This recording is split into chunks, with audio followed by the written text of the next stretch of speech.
to all the igniting minds who came here to deliver the differences. It's my pleasure to card an introduction for the man of chances. So today we are blessed with a chance to talk with Mr. Jobin sir, the real electrifying spirit for the mind-numbing youth who thinks cracking UPSC civil service examination is really harder to achieve by the proletarians or the commoners. So, I'm welcoming Mr. Jobin sir to this session to make it much colorful by penetrating the ideas to ignite the minds of youth. And I'm welcoming each and every participant here to know that love has a way to happening to people who shoot high, who never sell themselves short. And let me conclude my part by reminding you that ask yourself if your doing today is getting you closer to where you want to be tomorrow. Once again, I'm welcoming each and everyone to this session and thank you. Good morning.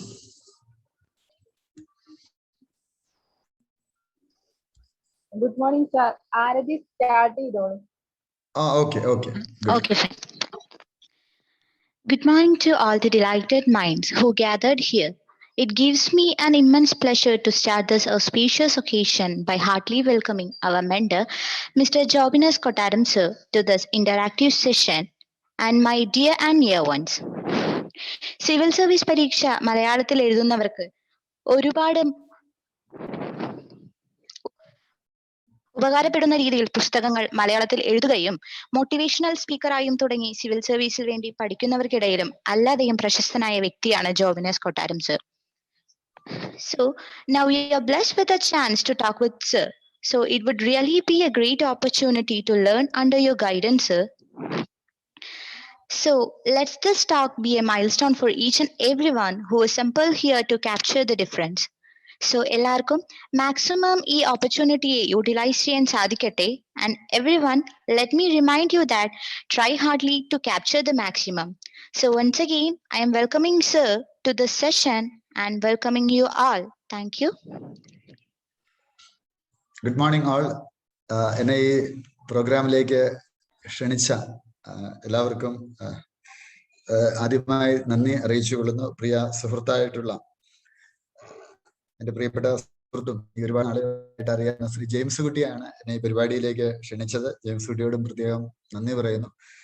അപ്പം LBSNAA dreams എന്നുള്ള ഈ ഒരു കൂട്ടായ്മ സ്വപ്നങ്ങളെ കുറിച്ചാണ്. ഗ്രൂപ്പിന്റെ പേര് തന്നെ സ്വപ്നങ്ങളെ കുറിച്ച്. സ്വപ്നങ്ങളുള്ളവരാണ് ജീവിതത്തിൽ വിജയിച്ചിട്ടുള്ളത്. സ്വപ്നങ്ങൾ ഉള്ള ആളുകളുടെ മുമ്പിൽ അവസരങ്ങൾ ഒരു തരത്തിലല്ലെങ്കിൽ മറ്റൊരു തരത്തിൽ വരും എന്നാണ് പറയുന്നത്. സ്വപ്നം കാണുന്നതിന് പരിധിയൊന്നും ഇല്ലാത്ത ഒരു കാലഘട്ടമാണ് നമ്മൾ ജീവിക്കുന്നത്. പണ്ടൊക്കെ സ്വപ്നം കാണുന്നതിന് ചിലർക്ക് പലതരത്തിലുള്ള പരിമിതികളുണ്ട്. ഇന്ന് അങ്ങനെയൊന്നുമല്ല. സ്വപ്നം കണ്ടാൽ കൃത്യമായിട്ട് നിങ്ങളെ അങ്ങോട്ടേക്ക് ഗൈഡ് ചെയ്യാനുള്ള ആളുകളുണ്ട്, മെറ്റീരിയൽസ് ഉണ്ട്. അപ്പൊ തീർച്ചയായിട്ടും നമ്മുടെ സ്വപ്നങ്ങളിലേക്കൊക്കെ നമുക്ക് എത്തിച്ചേരാൻ സാധിക്കും. അപ്പോൾ ഒരിക്കൽ കൂടി എന്നെ ഈ പ്രോഗ്രാമിലേക്ക് ക്ഷണിച്ച എല്ലാവർക്കും നന്ദി അറിയിക്കുന്നു. ഇതൊന്ന് കുറച്ചു ഒരു ഇന്ററാക്റ്റീവ് സെഷൻ ആയിട്ട് പോകുമായിരിക്കും നല്ലത്. നിങ്ങൾ സംശയങ്ങൾ ചോദിക്കാൻ ഞാൻ മറുപടി പറയാം. അപ്പോൾ ഞാനൊരു 1-2 മിനിറ്റ് ആദ്യം ഒന്ന് പൊതുവായി സംസാരിച്ചിട്ട് നമുക്ക് ടോപ്പിക്കിലേക്ക് കിടക്കാം. നിങ്ങൾ എല്ലാവരും തന്നെ സിവിൽ സർവീസ് ആസ്പിരൻസ് ആണ്. സിവിൽ സർവീസിനെ കുറിച്ച് കൂടുതലും തെറ്റിദ്ധാരണകളാണുള്ളത്. അതിൽ ഒന്നാമത്തെ തെറ്റിദ്ധാരണ, ഇത് അസാമാന്യമായ ബുദ്ധിവൈഭവവും കഴിവുമുള്ള ആളുകൾക്ക് മാത്രമേ സിവിൽ സർവീസ് ക്രാക്ക് ചെയ്യാൻ പറ്റൂ. ഇതിന് വലിയ ബുദ്ധി വേണം. അപ്പോൾ മിക്കവാറും വീടുകളിലൊക്കെ കോച്ചിങ്ങിന് പോകണം എന്നൊക്കെ പറഞ്ഞാൽ അവർ പറയും നിന്നെ കൊണ്ട് ഇതിനൊന്നും കൊള്ളില്ല എന്നാണ് 90% കുട്ടികളോടും പേരൻസോ അല്ലെ ബന്ധുക്കളോ നാട്ടുകാരോ ഒക്കെ പറയാം. അപ്പൊ കോച്ചിങ്ങിന് പോവുകയാണെന്ന് പറഞ്ഞാൽ അവർ പറയും ഒന്ന് എഴുതി നോക്കാം അല്ലേ, അതായത് കിട്ടും എന്നുള്ളതൊന്നും അവരാരും വിശ്വസിക്കുന്നില്ല. കാര്യം ഇവരൊക്കെ ചിന്തിക്കുന്നത് ഇതെന്തോ വലിയ ബലികേറാമലയാണ്. എന്നാൽ പക്ഷെ സർവീസ് കിട്ടിയവരുടെ പശ്ചാത്തലം നമ്മൾ നോക്കുകയാണെങ്കിൽ അങ്ങനെയൊന്നുമല്ല. ഞാൻ കേരളം ഒരു സിവിൽ സർവീസ് ഹബ്ബായിട്ട് മാറുന്നത് 2007 കാലഘട്ടത്തിലൊക്കെയാണ്. ആ കാലഘട്ടത്തിൽ തന്നെ സിവിൽ സർവീസ് രംഗവുമായി പ്രവർത്തിക്കുന്ന ഒരു വ്യക്തി എന്നുള്ള രീതിയിൽ കേരളം സിവിൽ സർവീസ് ഹബ്ബായി മാറുന്ന ഒരു കാലഘട്ടം തൊട്ട് തന്നെ ഈ മേഖലയുമായിട്ട് ബന്ധപ്പെടുമ്പോൾ കാണുന്ന ഒരു കാര്യം, വലിയ അതീവ ബുദ്ധിമാന്മാരൊന്നും അല്ല ക്രാക്ക് ചെയ്യുന്നത്. സാധാരണക്കാരായിട്ടുള്ള ആളുകൾ, അവർക്ക് 2 ഗുണങ്ങളാണ് വേണ്ടത്. ഒന്ന് പെർസിസ്റ്റൻസി, നമ്മള് എന്താണ് കണ്ടിന്യൂസ് മോട്ടിവേഷനോടുകൂടി ഇതിൽ നിൽക്കാനുള്ള ഒരു കപ്പാസിറ്റി. 2, അവനവന്റെ ന്യൂനതകൾ തിരിച്ചറിഞ്ഞ ഗ്യാപ്പ് ഫില്ല് ചെയ്തുകൊണ്ട്. കാര്യം എക്സാം ക്രാക്ക് ചെയ്യുന്ന ഒരു സെർട്ടൻ ലെവലിലേക്ക് നമ്മൾ എത്തും. അപ്പൊ പല ആളുകളുടെ ഒരു പ്രശ്നം, അവരെ ഓവർ എസ്റ്റിമേറ്റ് ചെയ്യും. ഓവർ എസ്റ്റിമേഷൻ പല ആളുകളും പറയുന്നത് അണ്ടർ എസ്റ്റിമേറ്റ് ചെയ്യരുതെന്ന് പറയും. പക്ഷെ ഞാൻ പറയുന്നത് അതല്ല, അതിലും വലിയ കുറ്റകൃത്യമാണ് ഈ ഓവർ എസ്റ്റിമേഷൻ. എന്താ കാര്യം? ഓവർ എസ്റ്റിമേഷൻ എന്ന് വെച്ചാൽ ആദ്യത്തെ ചിലർ വന്നിട്ട് പറയാം സാർ 2 മാസം കൊണ്ട് ഞാൻ ക്രാക്ക് ചെയ്യും. അപ്പൊ ഞാൻ പറയും ട്രൈ ചെയ്തോളൂ, കുഴപ്പമൊന്നുമില്ല, എന്നാലും ഇതൊരു വലിയൊരു എക്സാം അല്ലേ, കുറച്ചൊരു നമ്മളൊരു സീരിയസ്നെസ് കൊടുക്കണം. ഈ 2 മാസം ക്രാക്ക് ചെയ്യാൻ പറ്റാതെ വരുമ്പോൾ ഇവരത് ഇട്ടേച്ച് പോവുകയാണ്. എന്നാൽ ഈ 2 മാസം കൊണ്ട് ക്രാക്ക് ചെയ്യാൻ ഇറങ്ങി തിരിച്ച ആള് തന്നെ ഒരു 10 മാസമോ 12 മാസമോ സ്പെൻഡ് ചെയ്തിരുന്നെങ്കിൽ അവർക്ക് ഈസി ആയിട്ട് ക്രാക്ക് ചെയ്യാൻ പറ്റും. അപ്പോൾ അണ്ടർ എസ്റ്റിമേഷനേക്കാൾ വലിയ പ്രശ്നമാണ് നമ്മൾ വലിയ സംഭവമാണ് എന്ന് പറഞ്ഞ് ഓവർ എസ്റ്റിമേറ്റ് ചെയ്യുക. അപ്പൊ നമ്മുടെ ഗ്യാപ്പ്, ഇപ്പൊ എല്ലാവരും എല്ലാ മേഖലയിലും ഒന്നും എക്സ്പേർട്ട് ആവണമെന്നില്ല. ഈ എക്സാം നമ്മുടെ എല്ലാ മേഖലകളും ടെസ്റ്റ് ചെയ്യുന്ന ഒരു എക്സാമാണ്, നമ്മുടെ പേഷ്യൻസ് ടെസ്റ്റ് ചെയ്യും. ഒന്ന്, നമ്മൾ പഠിച്ചത് സുവോളജി ആയിരിക്കും, ഇവിടെ വരുമ്പോൾ ചിലപ്പോൾ ഹിസ്റ്ററി പഠിക്കാൻ കാണും, ജോഗ്രഫി പഠിക്കാൻ കാണും, എല്ലാ വിഷയവും പഠിക്കാനുണ്ട് അല്ലേ. അപ്പോൾ ചില ഏരിയ എല്ലാം എളുപ്പമായിരിക്കണമെന്നില്ല. എനിക്കറിയാവുന്ന ഒരാൾ, അദ്ദേഹം ആദ്യത്തെ റാങ്ക് വന്ന ആളാണ്, 2ാം റാങ്ക് കിട്ടിയ ആളാണ്. അദ്ദേഹത്തിന് കമ്പൽസറി മലയാളമായിരുന്നു ബുദ്ധിമുട്ട്. അപ്പൊ ഇതൊക്കെ സ്വാഭാവികമാണ്. അപ്പൊ എല്ലാവരും എല്ലാ മേഖലയിലും ഒന്നും എക്സ്പേർട്ട് ഒന്നുമില്ല. നമ്മുടെ ഗ്യാപ്പ് എവിടെയാണെന്ന് ഫില്ല് ചെയ്യുക, അത് കണ്ടെത്തുക, അത് ഫില്ല് ചെയ്യുക, സിസ്റ്റമാറ്റിക് ആയിട്ട് പോവുക, കൃത്യമായ ഒരു ഗൈഡൻസ് എടുക്കുക. ഓരോരുത്തരും വ്യത്യസ്തരാണ്, അതുകൊണ്ട് അവനവന് പറ്റുന്ന ഒരു സ്ട്രാറ്റജി ഉണ്ടാക്കുക. അപ്പോൾ ഇപ്പൊ എന്നാ ടോപ്പറുടെ സ്ട്രാറ്റജി ഇതാണ്, ഞാൻ ഈ സ്ട്രാറ്റജി അങ്ങ് എടുത്തേക്കാന്ന് പറയുന്നത് തെറ്റാണ്, അതൊരിക്കലും ചെയ്യാൻ പാടില്ല. നമുക്ക് പറ്റുന്ന സ്ട്രാറ്റജി എടുക്കുക. 2, ഈ തടിയൻ പുസ്തകങ്ങൾ ഒഴിവാക്കുക. വലിയ തടിയൻ പുസ്തകങ്ങൾ എടുത്തു വെച്ച് പഠിക്കൊണ്ടിരിക്കാതെ വളരെ സിമ്പിൾ ആയിട്ടുള്ള പുസ്തകങ്ങൾ വെച്ചിട്ട് അതിൽ ക്ലാരിറ്റി ഉണ്ടാകും. ക്ലാരിറ്റി എന്ന് വെച്ചാൽ എന്താണ്? ഇപ്പൊ കഴിഞ്ഞ ദിവസം ഇപ്പോഴത്തെ CBIയുടെ ഡെപ്യൂട്ടി ഡയറക്ടർ ആയിട്ടുള്ള അനൂപ് എൻ്റെ ഒരു സുഹൃത്താണ്, ഡൽഹി ALSന്റെ ഒക്കെ സ്ഥാപകനായിട്ടുള്ള ജോജോ മാത്യുവിന്റെ ഒക്കെ ബ്രദറാണ് അനൂപ്. നമ്മുടെ വീട്ടിലെ കുട്ടികളുമായിട്ട് ഇന്ററാക്ട് ചെയ്യാൻ ഇട വന്നത്. ഇപ്പൊ അനൂപ് ഞങ്ങള് നേരത്തെ വിദ്യാർത്ഥി രാഷ്ട്രീയത്തിലേക്ക് ഒരുമിച്ചുണ്ടായിരുന്നതാണ്, കോളേജ് പഠിക്കുന്ന ആള്. അപ്പൊ അനൂപ് പറഞ്ഞൊരു കാര്യം എനിക്ക് നിങ്ങളോടും പങ്കുവെക്കണമെന്ന് തോന്നുന്നു. അനൂപിന് IPS കിട്ടിയിട്ട് അനൂപിന്റെ മുറിയിലേക്ക്, ഡൽഹിയിലെ മുറിയിലേക്ക് അദ്ദേഹത്തിന്റെ ബ്രദർ, ഇന്ത്യയിലെ തന്നെ ഒരു വലിയ അക്കാഡമിയാണ്, വലിയ വിശാലമായ അക്കാഡമിയാണ് ALS, നിങ്ങൾക്കെല്ലാം അറിയാം. അപ്പൊ ALSന്റെ ഡയറക്ടർ ആയിട്ടുള്ള അദ്ദേഹത്തിന്റെ സ്വന്തം ചേട്ടൻ, മൂത്ത ചേട്ടൻ റൂമിൽ വരികയാണ്. അപ്പോഴാണ് ആദ്യമായിട്ട് റൂമിൽ വരുന്നത്, സർവീസ് കിട്ടിക്കഴിഞ്ഞു. അപ്പൊ അനൂപിന്റെ അലമാരിയിൽ കുറച്ച് പുസ്തകങ്ങളെ. അപ്പൊ അദ്ദേഹം പറഞ്ഞ മറുപടിയെ കുറിച്ച് അനൂപ് കഴിഞ്ഞ ദിവസം സംസാരിച്ചപ്പോ പറഞ്ഞിരുന്നു, ഇത്രയും കുറച്ച് പുസ്തകം മാത്രം പഠിച്ചിട്ട് ഒരാള് IPS എടുത്തിരിക്കുന്നത് വലിയൊരു കാര്യമാണ്. ഇതിന്റെ ഫോട്ടോ എടുത്ത് ഗ്രൂപ്പുകളിൽ ഷെയർ ചെയ്യണം. അതിലെനിക്ക് ഏറ്റവും ഇഷ്ടപ്പെട്ട ഒരു വാചകം, അത് കഴിഞ്ഞ് അനൂപ് പറഞ്ഞൊരു വാചകമാണ്. അത് കഴിഞ്ഞ് അനൂപ് പറഞ്ഞ വാചകം ഇതായിരുന്നു. അനൂപ് പറഞ്ഞത്, എന്റെ അലമാരിയിലുള്ളത് എന്റെ തലയിലും ഉണ്ട് എന്ന് വെച്ചാൽ എന്താ ഉദ്ദേശിക്കുന്നത്? ഞാൻ ഒത്തിരി ഒന്നും പഠിച്ചിട്ടില്ല, പക്ഷെ എൻ്റെ കയ്യിലുള്ള ആ കണ്ടന്റ്, ആപ്റ്റായ കണ്ടന്റ്, അത് എന്താണോ അതിന്റെ തലയിലുണ്ട്. UPSC ഇതാണ് ടെസ്റ്റ് ചെയ്യുന്നത്, ക്ലാരിറ്റി ഓഫ് തോട്ടാണ് ടെസ്റ്റ് ചെയ്യുന്നത്. നമ്മൾ യൂണിവേഴ്സിറ്റി എക്സാമിന് പഠിക്കുമ്പോൾ ഒരു ദിവസം 50 പേജ് 60 പേജൊക്കെ ചിലപ്പോൾ ഒരു പുസ്തകം തന്നെ നമ്മൾ തീർത്തെന്ന് വരും. ഒരു 2-3 മണിക്കൂർ കൊണ്ടൊക്കെ ചിലപ്പോൾ ഒരു പുസ്തകം ഓടിച്ചു വിട്ട് വായിച്ചു തരും. അതിവിടെ പറ്റത്തില്ല. വളരെ സ്ലോ ആയിട്ട് പേജ് ബൈ പേജ് ക്ലാരിറ്റിയോടെ പഠിക്കുക. എങ്ങനെ ചോദിച്ചാലും തിരിച്ചു മറിച്ചു വിട്ട് ചോദിച്ചാലും ഉത്തരം പറയാനുള്ള ക്ലാരിറ്റി ഉണ്ടാക്കുക. അപ്പൊ അതിന് 100 പുസ്തകങ്ങൾ വായിക്കാനുള്ള സമയം കിട്ടത്തില്ല അങ്ങനെ പഠിക്കുമ്പോൾ. അതാണ് ഞാൻ ഈ പുസ്തകങ്ങൾ 1-2 ആയിട്ട് ചുരുക്കണം എന്ന് പറയുന്നത്. നിങ്ങൾ സർവീസ് കിട്ടിയ പലരോടും ചോദിച്ചോളൂ, അവരിത് സത്യമാണെന്ന് പറയും. അപ്പൊ അടുത്ത ഒരു പ്രധാനപ്പെട്ട കാര്യം എന്ന് വെച്ചാൽ, സിവിൽ സർവീസിൽ എന്ത് പഠിക്കണം എന്നുള്ളതിനേക്കാൾ പ്രധാനമാണ് എന്ത് പഠിക്കേണ്ട എന്ന് മനസ്സിലാക്കുക. പലരും വഴി പലരും എനർജി ഡ്രെയിൻഡ് ആയിട്ട് പോകുന്നതാണ്. ഇപ്പോഴത്തെ സാഹചര്യം നമുക്ക് 100 വാട്സപ്പ് ഗ്രൂപ്പുകളുണ്ട്, 100 ടെലഗ്രാം ഗ്രൂപ്പുകളുണ്ട്. പല ഇൻസ്റ്റിറ്റ്യൂട്ടുകളുടെയും കണ്ടന്റ് അവർ ഫ്രീ ആയിട്ട് ഇട്ട് കൊടുത്തുകൊണ്ടേയിരിക്കും. ഇതിന്റെ എല്ലാം പുറകെ നമ്മൾ പോയി കഴിയുമ്പോൾ കുറച്ചാകുമ്പോൾ നമ്മൾ തന്നെ ചിന്തിക്കും, അയ്യോ ഇതൊന്നും എനിക്ക് പഠിക്കാൻ പറ്റുന്നില്ല, ഇവരിടുന്ന ഈ സംഭവം എന്താ വലിയ സംഭവമാണ്. ചില എക്സാംസ്, ചില ഇൻസ്റ്റിറ്റ്യൂട്ടുകൾ ക്വസ്റ്റ്യൻ UPSC സ്റ്റാൻഡേർഡിൽ അല്ല ഇടുന്നത്. ഇത് ഞാൻ പൊതുവായിട്ടുള്ള കാര്യമാണ് പറയുന്നത്. ഞാനിപ്പോ ഒരു അക്കാഡമിയുടെ ഡയറക്ടർ എന്നുള്ള രീതിയിലല്ല ഞാൻ പറയുന്നത്. ഞാനും നിങ്ങളെ പോലെ വിദ്യാർത്ഥിയായിരുന്നു, ആസ്പിരന്റ് ആയിരുന്നു, അധ്യാപകനാണ്. അപ്പൊ പൊതുവായിട്ടുള്ള ഒരു രീതിയിൽ ഞാൻ പറയുന്ന കാര്യമാണ്. അപ്പൊ ഈ ചില ക്വസ്റ്റ്യൻസ് ഇവർ ടഫാക്കി ഇടുന്നത് എന്തിനാണ്? കാര്യം മാർക്ക് കൂടുതൽ കിട്ടിയാൽ ചിലർ പറയും ആ അക്കാഡമിയിലെ എക്സാം എളുപ്പമായി. അപ്പൊ ഇവർ സ്റ്റാൻഡേർഡ് അങ്ങ് കൂട്ടും. അപ്പൊ സ്റ്റാൻഡേർഡ് കൂട്ടി കഴിഞ്ഞിട്ട് നിങ്ങൾ പോയി ഈ ടെസ്റ്റ് സീരീസ് ചിലപ്പോൾ എഴുതുമ്പോൾ മാർക്ക് കിട്ടത്തില്ല. അതോടെ കോൺഫിഡൻസ് മുഴുവൻ അങ്ങ് പോവുകയാണ്. പിന്നെ പ്രിപ്പറേഷൻ നിർത്തും. അങ്ങനെ ചെയ്യുക. നിങ്ങൾ ആ UPSC സ്റ്റാൻഡേർഡിലുള്ള പ്രീവിയസ് നിങ്ങളൊരു ടോപ്പിക് എടുക്കുക. ആ ടോപ്പിക് എടുക്കുമ്പോൾ എന്ത് ചെയ്യണം? UPSC സ്റ്റാൻഡേർഡിലുള്ള ക്വസ്റ്റ്യൻസ് തന്നെ, അല്ലെ UPSCയുടെ ആക്ച്വൽ ക്വസ്റ്റ്യൻ തന്നെ പ്രീവിയസ് ഇയേഴ്സിലേതും ഒക്കെ നോക്കി കൃത്യമായ സ്ട്രാറ്റജിയോട് പോയി കഴിഞ്ഞാൽ ഈ എക്സാം ക്രാക്ക് ചെയ്യാൻ പറ്റും. പിന്നെ നമുക്കുള്ള ഏറ്റവും വലിയൊരു അനുഗ്രഹം എന്താണ്? ഏറ്റവും വലിയൊരു അനുഗ്രഹം, നമുക്ക് 22 ഭാഷകളിൽ ഈ എക്സാം എഴുതാം. 22 അല്ല, 23 ഭാഷകളിൽ എഴുതാം. ഏതൊക്കെയാണ്? ഇംഗ്ലീഷ് ഉൾപ്പെടെ 23 ലാംഗ്വേജസിൽ എക്സാം എഴുതാം. ചെറിയ കാര്യമല്ല, വലിയ കാര്യമാണ്. 1954 മുതൽ ഈ ഒരു ഫെസിലിറ്റി ഉണ്ടായിരുന്നു. പക്ഷെ പലരും അത് ഉപയോഗിച്ചിട്ടില്ല. നമ്മളിപ്പോ ഉള്ള കണ്ടന്റ്, ഇപ്പൊ മലയാളത്തിൽ എഴുതാനുള്ള കണ്ടന്റും കൊണ്ടുവന്ന അബ്സല്യൂട്ട് IAS അക്കാഡമി നമ്മൾ പൊസിഷൻ ചെയ്യുന്നത് തന്നെ ഇംഗ്ലീഷിലും മലയാളത്തിലും എഴുതാമെന്നുള്ള രീതിയിലാണ്. ഇംഗ്ലീഷിൽ എഴുതേണ്ടവർ ഇംഗ്ലീഷിൽ എഴുതട്ടെ, മലയാളത്തിൽ എഴുതേണ്ടവർ മലയാളത്തിൽ എഴുതട്ടെ. അതൊക്കെ നമ്മുടെ സ്ട്രാറ്റജിയുടെ ഭാഗമാണ്. ഇപ്പൊ മുഹമ്മദ് അലി ഷിഹാബ് IAS കിട്ടി. അദ്ദേഹത്തിന് ഇംഗ്ലീഷ് അറിയാഞ്ഞിട്ടല്ല അദ്ദേഹം മലയാളത്തിൽ എഴുതി. മലയാളത്തിൽ കൂടുതൽ നന്നായിട്ട് എക്സ്പ്രസ് ചെയ്യാം. ഇത് നമ്മുടെ പ്ലസും മൈനസും നമ്മൾ ഇവാലുവേറ്റ് ചെയ്യും. നമ്മുടെ പ്ലസും മൈനസും നമുക്കേ അറിയത്തുള്ളൂ. പിന്നെ നമ്മൾ മോശക്കാരാണെന്ന് ചിന്തിക്കരുത്. നമുക്ക് കഴിവുണ്ട്. നമ്മൾ സ്വപ്നം കണ്ടാൽ നമുക്ക് ആ സ്വപ്നം സ്വന്തമാക്കാൻ ഉറപ്പായിട്ടും പറ്റും. പിന്നെ ഒരുപാട് സാമ്പത്തിക സഹായം ഇന്ന് ഗവൺമെന്റിന്റെ ഭാഗത്ത് നിന്നുണ്ട്. പണ്ട് കാലത്തൊന്നും ഇല്ലായിരുന്നു. അത് ചെറിയ തുകയൊന്നും അല്ല, വലിയ തുകയാണ് കിട്ടുന്നത്. ഇപ്പൊ പ്രിലിം പാസ്സായാൽ തന്നെ ഇപ്പൊ ഉഡാൻ സ്കോളർഷിപ്പ് തന്നെ 1 ലക്ഷം രൂപയാണ് കിട്ടുന്നത്. ജസ്റ്റ് പ്രിലിം പാസ്സായാൽ മതി. അങ്ങനത്തെ സ്കീംസ് ഒക്കെ ഉണ്ട്. അതിനെക്കുറിച്ചൊക്കെ എനിക്ക് നിങ്ങൾക്ക് ഗൈഡൻസ് തരാൻ പറ്റും. അപ്പൊ നമുക്ക് പൈസ ഇല്ല എന്നുള്ളതിന്റെ പേരിൽ ഒന്നും ഇപ്പൊ പ്രിപ്പറേഷൻ ഒന്നും ഒഴിവാക്കേണ്ട കാര്യമില്ല. പിന്നെ സ്കോളർഷിപ്പുകളുണ്ട്, അതും വലിയൊരു സാധ്യതയാണ്. നമ്മൾ നടത്തുന്നുണ്ട് സ്കോളർഷിപ്പ്, മറ്റ് അക്കാഡമികളൊക്കെ നടത്തുന്നുണ്ട്. അപ്പൊ അതിനെക്കുറിച്ചൊക്കെ നമുക്ക് സംസാരിക്കാം. അപ്പൊ നമുക്ക് ഇനി ഇന്ററാക്ഷനിലേക്ക് എടുക്കാം. നിങ്ങളുടെ സംശയം.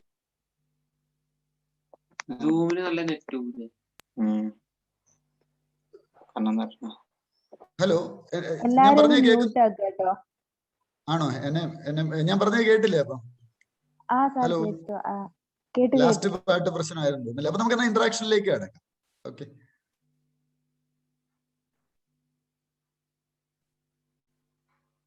ഹലോ, നിങ്ങളുടെ ചോദ്യങ്ങൾ ചോദിക്കണമെങ്കിൽ സാറിനോട് ചോദിക്കാം. ഒരുപാട് സമയം മ്യൂട്ടായി പോയോ? ഞാൻ പറഞ്ഞത് കേട്ടില്ലേ? ലാസ്റ്റ് പറഞ്ഞു അത് കുറച്ച് സമയം മ്യൂട്ട് ആയുള്ളോ? കേട്ടു. ഓക്കെ, എനിക്ക് തോന്നുന്നു ചോദിച്ചു. ഞാന് സാറിന്റെ മൈനോറിറ്റിക്കുള്ള സ്കോളർഷിപ്പിന്റെ കാര്യങ്ങളൊക്കെ യൂട്യൂബ് വീഡിയോസ് കണ്ടിട്ടുണ്ടായിരുന്നു. അതേപോലെ ജനറൽ കാറ്റഗറിക്ക് അങ്ങനെ വല്ല സ്കോളർഷിപ്പ് എക്സാംസ് അങ്ങനെയൊക്കെ ഉണ്ടോ? ഉണ്ടല്ലോ, ഉണ്ട്. ഏത് കാറ്റഗറിയിൽ പെട്ടയാളാണ്? ജനറലാണ്. ജനറൽ ആണെങ്കിൽ മുന്നോക്ക വികസന കോർപ്പറേഷന്റെ ഒരു സ്കോളർഷിപ്പ് നമുക്ക് സിവിൽ സർവീസ് കോച്ചിങ്ങിന് കിട്ടും. പക്ഷെ നിങ്ങൾ ഏതെങ്കിലും ഒരു അത് നമുക്ക് വെറുതെ കിട്ടത്തില്ല. നമ്മൾ ഏതെങ്കിലും ഇൻസ്റ്റിറ്റ്യൂട്ടിൽ ചേർന്ന് ഫീസ് അടച്ച റെസിപ്റ്റൂടെ കൊടുക്കണം. മനസ്സിലാകുന്നുണ്ടോ? അപ്പൊ അങ്ങനെയുണ്ട്. അപ്പൊ മുന്നോക്കക്കാർക്കുള്ള സ്കോളർഷിപ്പ് 25,000 രൂപയാണ് പ്രിലിമിന് കിട്ടുന്നത്. അപ്പൊ മുന്നോക്ക വികസന കോർപ്പറേഷന്റെ ഒരു വെബ്സൈറ്റ് ഉണ്ട്, കേരള ഫോർവേഡ് KF തുടങ്ങുന്ന ഒരു website, Kerala forward KFC, Kerala forward caste commission എന്നാണ് തോന്നുന്നു. അത് നിങ്ങൾ ഗൂഗിൾ അടിച്ചാൽ കിട്ടും. ആ വെബ്സൈറ്റിൽ പോയി കഴിഞ്ഞാൽ എനിക്കൊന്ന് ഈ ടൈം ജൂണില് ചിലപ്പോൾ ക്ഷണിക്കാറുണ്ട്, പിന്നെ ഡിസംബറിലും ക്ഷണിക്കാറുണ്ട്. അപ്പൊ ആ വെബ്സൈറ്റ് നിങ്ങളൊന്ന് പോയി കഴിഞ്ഞാൽ പിന്നെ പത്രങ്ങളിലൊക്കെ വാർത്ത വരും. ജസ്റ്റ് ആ വെബ്സൈറ്റ് ഒന്ന് നോക്കിക്കഴിഞ്ഞാൽ മുന്നോക്കക്കാർക്കുള്ള സ്കോളർഷിപ്പിന് നമുക്ക് അപേക്ഷിക്കാൻ പറ്റും. പിന്നെ മുന്നോക്കക്കാരിൽ തന്നെ ക്രിസ്ത്യൻ, മുസ്ലിം, പാഴ്സി, ജൈൻ, സിഖ് ഈ വിഭാഗത്തിൽപ്പെട്ടവർക്ക് പ്രിലിം പാസ് ആയാൽ ഉഡാൻ എന്ന് പറഞ്ഞ സ്കോളർഷിപ്പ് ഉണ്ട്. അത് 1 ലക്ഷം രൂപയാണ് ആ സ്കോളർഷിപ്പ്. അത് നല്ലൊരു ഓപ്ഷനാണ്. കാര്യം നമുക്ക് തന്നെ നമ്മുടെ അക്കാഡമിയിൽ തന്നെ എനിക്ക് തോന്നുന്നു കഴിഞ്ഞ വർഷം ഒരു 19 പിള്ളേർക്കെങ്കിലും സ്കോളർഷിപ്പ് കിട്ടി.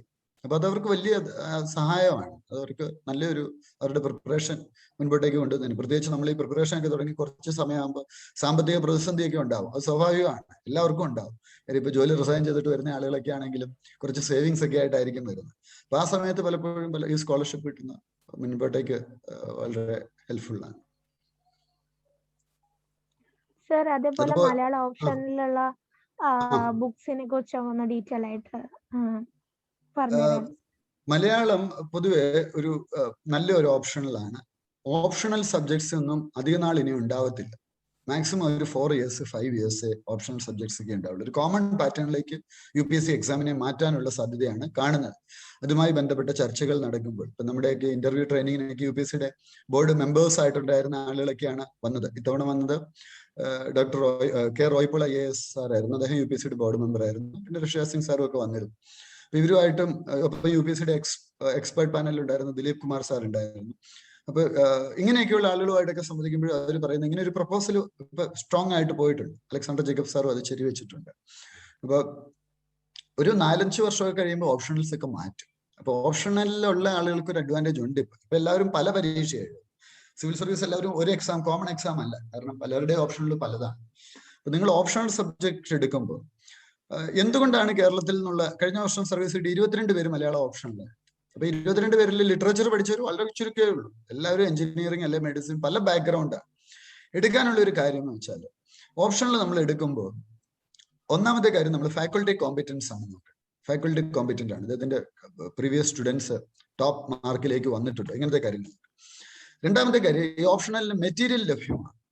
അപ്പോൾ മലയാളത്തെ സംബന്ധിച്ച് നമ്മുടെ 2 പുസ്തകങ്ങളുണ്ട്. ഈ മലയാളം ഓപ്ഷണൽ 1 and 2 എന്ന് പറയുന്ന ഈ 2 പുസ്തകങ്ങൾ. ഇതൊരു 1000-1400 പേജ് വരുന്ന 2 പുസ്തകങ്ങളാണ്. രണ്ടും കൂടെ ചേർത്ത് 750-1400 പേജ് വലിയ പുസ്തകങ്ങളാണ്. ഈ പുസ്തകത്തിൽ ഫുൾ സിലബസും കവർ ചെയ്തു. ഫുൾ സിലബസ് കവർ ചെയ്യുക എന്ന് മാത്രമല്ല, അതിനകത്ത് കഴിഞ്ഞ 20 വർഷത്തെ ചോദ്യങ്ങൾ ഞാൻ പ്രിപ്പയർ ചെയ്യുന്ന കാലഘട്ടം തൊട്ട് കളക്ട് ചെയ്ത് UPSC സൈറ്റിൽ നിങ്ങൾ പോയാൽ ഒരു 5 വർഷത്തെ ചോദ്യം നമുക്ക് കിട്ടത്തുള്ളൂ. 20 വർഷത്തെ ചോദ്യവും ഇതിനകത്ത് കൊടുത്തിട്ടുണ്ട്. അപ്പൊ ഫുൾ സിലബസ് പ്രിപ്പയർ ചെയ്യാം, സ്വന്തമായി പ്രിപ്പയർ ചെയ്യണമെങ്കിലും ചെയ്യാം, നോ പ്രോബ്ലം. നിങ്ങൾക്ക് ചെയ്യാമല്ലോ, കണ്ടന്റ് ഉണ്ട്, നമുക്ക് മെറ്റീരിയൽസ് ഉണ്ട്. അപ്പൊ അത് പഠിച്ചു പോവുക. മലയാളം നല്ലൊരു ഓപ്ഷനിലാണ്. എഴുത്ത് പ്രാക്ടീസ് ആണ് ഏറ്റവും പ്രധാനം. പിന്നെ ഓപ്ഷനിൽ എടുക്കുമ്പോൾ ഏറ്റവും വലിയൊരു കാര്യം ടെസ്റ്റ് സീരീസ് ഉണ്ടോ എന്നുള്ള ഉറപ്പ് വരുത്താം. ഇപ്പൊ ചില ടെസ്റ്റ് ഓപ്ഷനിൽ എടുക്കും, പക്ഷെ അത് ടെസ്റ്റ് സീരീസ് ഉണ്ടാവില്ല ഓപ്ഷനിൽ. എന്ന് വെച്ചാൽ നല്ല ഫാക്കൾട്ടി ഉണ്ടാവില്ല. എല്ലാ വിഷയം എല്ലായിടത്തും പഠിക്കാൻ പറ്റും അല്ലെ, എല്ലാ വിഷയം എല്ലാവർക്കും പഠിപ്പിക്കാൻ പറ്റും.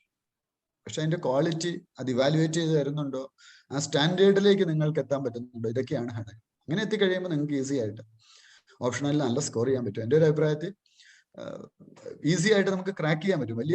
ഒരുപാട് ഡേയ്സ് ഒന്നും വേണ്ട. പഠിത്തം മുഴുവൻ കഴിഞ്ഞാൽ നമ്മൾ നോർമലി ഒരു 2-3 മാസം കൊണ്ട് ഓപ്ഷണലിന്റെ ക്ലാസ് തീർന്നാൽ ഒരു 10 ദിവസം 15 ദിവസം കൊണ്ട് നന്നായിട്ട് എഴുതി തീർക്കാൻ പറ്റും. അപ്പൊ ചിലരുടെ ധാരണ ഇത് ഈ ഓപ്ഷനിലൊക്കെ എഴുതണതിൽ വലിയ ലാംഗ്വേജ് സ്കിൽസ് വേണമെന്നാണ്. തെറ്റിദ്ധാരണയാണ്, ശുദ്ധമായ തെറ്റിദ്ധാരണയാണ്. പ്രത്യേകിച്ചും സിവിൽ സർവീസിൽ ലിറ്ററേച്ചർ ഓപ്ഷൻസ് എഴുതുമ്പോൾ നമ്മൾ 1.5 പേജിലാണ്. UPSC പേപ്പർ നിങ്ങൾക്ക് അറിയാം, നോർമൽ ഒരു A4 4 സൈഡിലും വരയിട്ട് ആ സ്പേസ് ആ ചെറിയ സ്പേസിൽ നമ്മൾ എഴുത്ത് മെച്ചപ്പെടുത്തുക എന്നുള്ളതാണ്. അവിടെ നമുക്ക് ഒത്തിരി സാഹിത്യ ഭാഷയൊന്നും കൊണ്ടുവരാനുള്ള പോസിബിലിറ്റി ഒന്നും ഇല്ല. പേപ്പർ 1 പ്രത്യേകിച്ച് ഒരു മാത്സ് എഴുതുന്നവരാണ്. ഇക്വേഷനൊക്കെ ആയിട്ട് നമ്മൾ എഴുതി കൊടുത്താൽ നമുക്ക് ഫുൾ മാർക്ക് കിട്ടും എന്ന് പറഞ്ഞ പോലെയാണ് പേപ്പർ 1. കൃത്യമായിട്ട് പോയിന്റ്സ് ഒക്കെ കൊണ്ടുവന്ന് ഉത്തരം എഴുതി പോയാൽ. പേപ്പർ 2 കുറച്ചുകൂടി നമുക്ക് അനലിറ്റിക്കലായിട്ട് പോകാൻ പറ്റുന്നത്. പിന്നെ പേപ്പറിൽ ഏതാണെങ്കിലും 2-3 കാര്യങ്ങൾ ശ്രദ്ധിക്കണം. ഡിഗ്രിക്ക് എഴുതുന്നത് നമ്മൾ ഫാക്ട്സ് എഴുതി വെച്ചാൽ മാർക്ക് കിട്ടും. PGക്ക് എഴുതുമ്പോഴും ഫാക്ട്സ് എഴുതി വെച്ചാൽ മാർക്ക് കിട്ടും. UPSCയുടെ അത് ഓപ്ഷനിലൊന്നും മാത്രമല്ല, GS ആണെങ്കിലും ഫാക്ട്സ് എഴുതിയാൽ കാര്യമായ മാർക്ക് കിട്ടത്തില്ല. ബേസിക് മാർക്ക് കിട്ടും. അഡീഷണൽ ഒരു 20-30% മാർക്ക് കിട്ടുന്ന എപ്പോഴും അനാലിസിസ്. അപ്പൊ അനലിറ്റിക്കൽ സ്കിൽ ഡെവലപ്പ് ചെയ്യുക, എഴുതി അനാലിസിസ് ഇത്രയോ. നിങ്ങൾക്ക് എന്തും ചോദിക്കാം കേട്ടോ. ജനറൽ ഡൗട്ട്സോ നിങ്ങളുടെ പൊതുവായ ഡൗട്ട്സോ ഒക്കെ ചോദിക്കാം. We are equals in this class. നിങ്ങൾ എന്ത് പറഞ്ഞാലും ശരിയായിരിക്കും. മറ്റുള്ളവർ എന്ത് ചിന്തിക്കും അവനൊന്നും ചിന്തിക്കേണ്ട കാര്യമില്ല. നിങ്ങൾക്ക് ഇഷ്ടമുള്ള ചോദ്യങ്ങളൊക്കെ ചോദിക്കും. ഒരാള് ജിബിത ദാസ് ചോദിച്ചിരിക്കുന്ന ഇന്റർവ്യൂ മലയാളത്തിൽ എടുക്കുന്നതിനെ കുറിച്ച് പറയാമോ എന്നാണ് ചോദിച്ചിരിക്കുന്നത്. നമ്മുടെ നാട്ടിലുള്ള വലിയൊരു തെറ്റിദ്ധാരണ, പൊതുവെ ആളുകളുടെ ഒരു തെറ്റിദ്ധാരണ, ചില ലാംഗ്വേജസ് മോശമാണ്, ചില ലാംഗ്വേജസ് മെച്ചപ്പെട്ടതാണെന്നുള്ളൊരു തെറ്റിദ്ധാരണ നമ്മുടെ ആളുകൾക്കിടയിൽ. ഇത് തെറ്റിദ്ധാരണയാണ്. ഇന്ത്യൻ ഭരണഘടന നമുക്ക് തരുന്ന ചില അവകാശങ്ങൾ. ഇന്ത്യ വ്യത്യസ്ത സംസ്കാരവും വ്യത്യസ്ത ഭാഷകളുമുള്ള ഒരു നാടാണ്.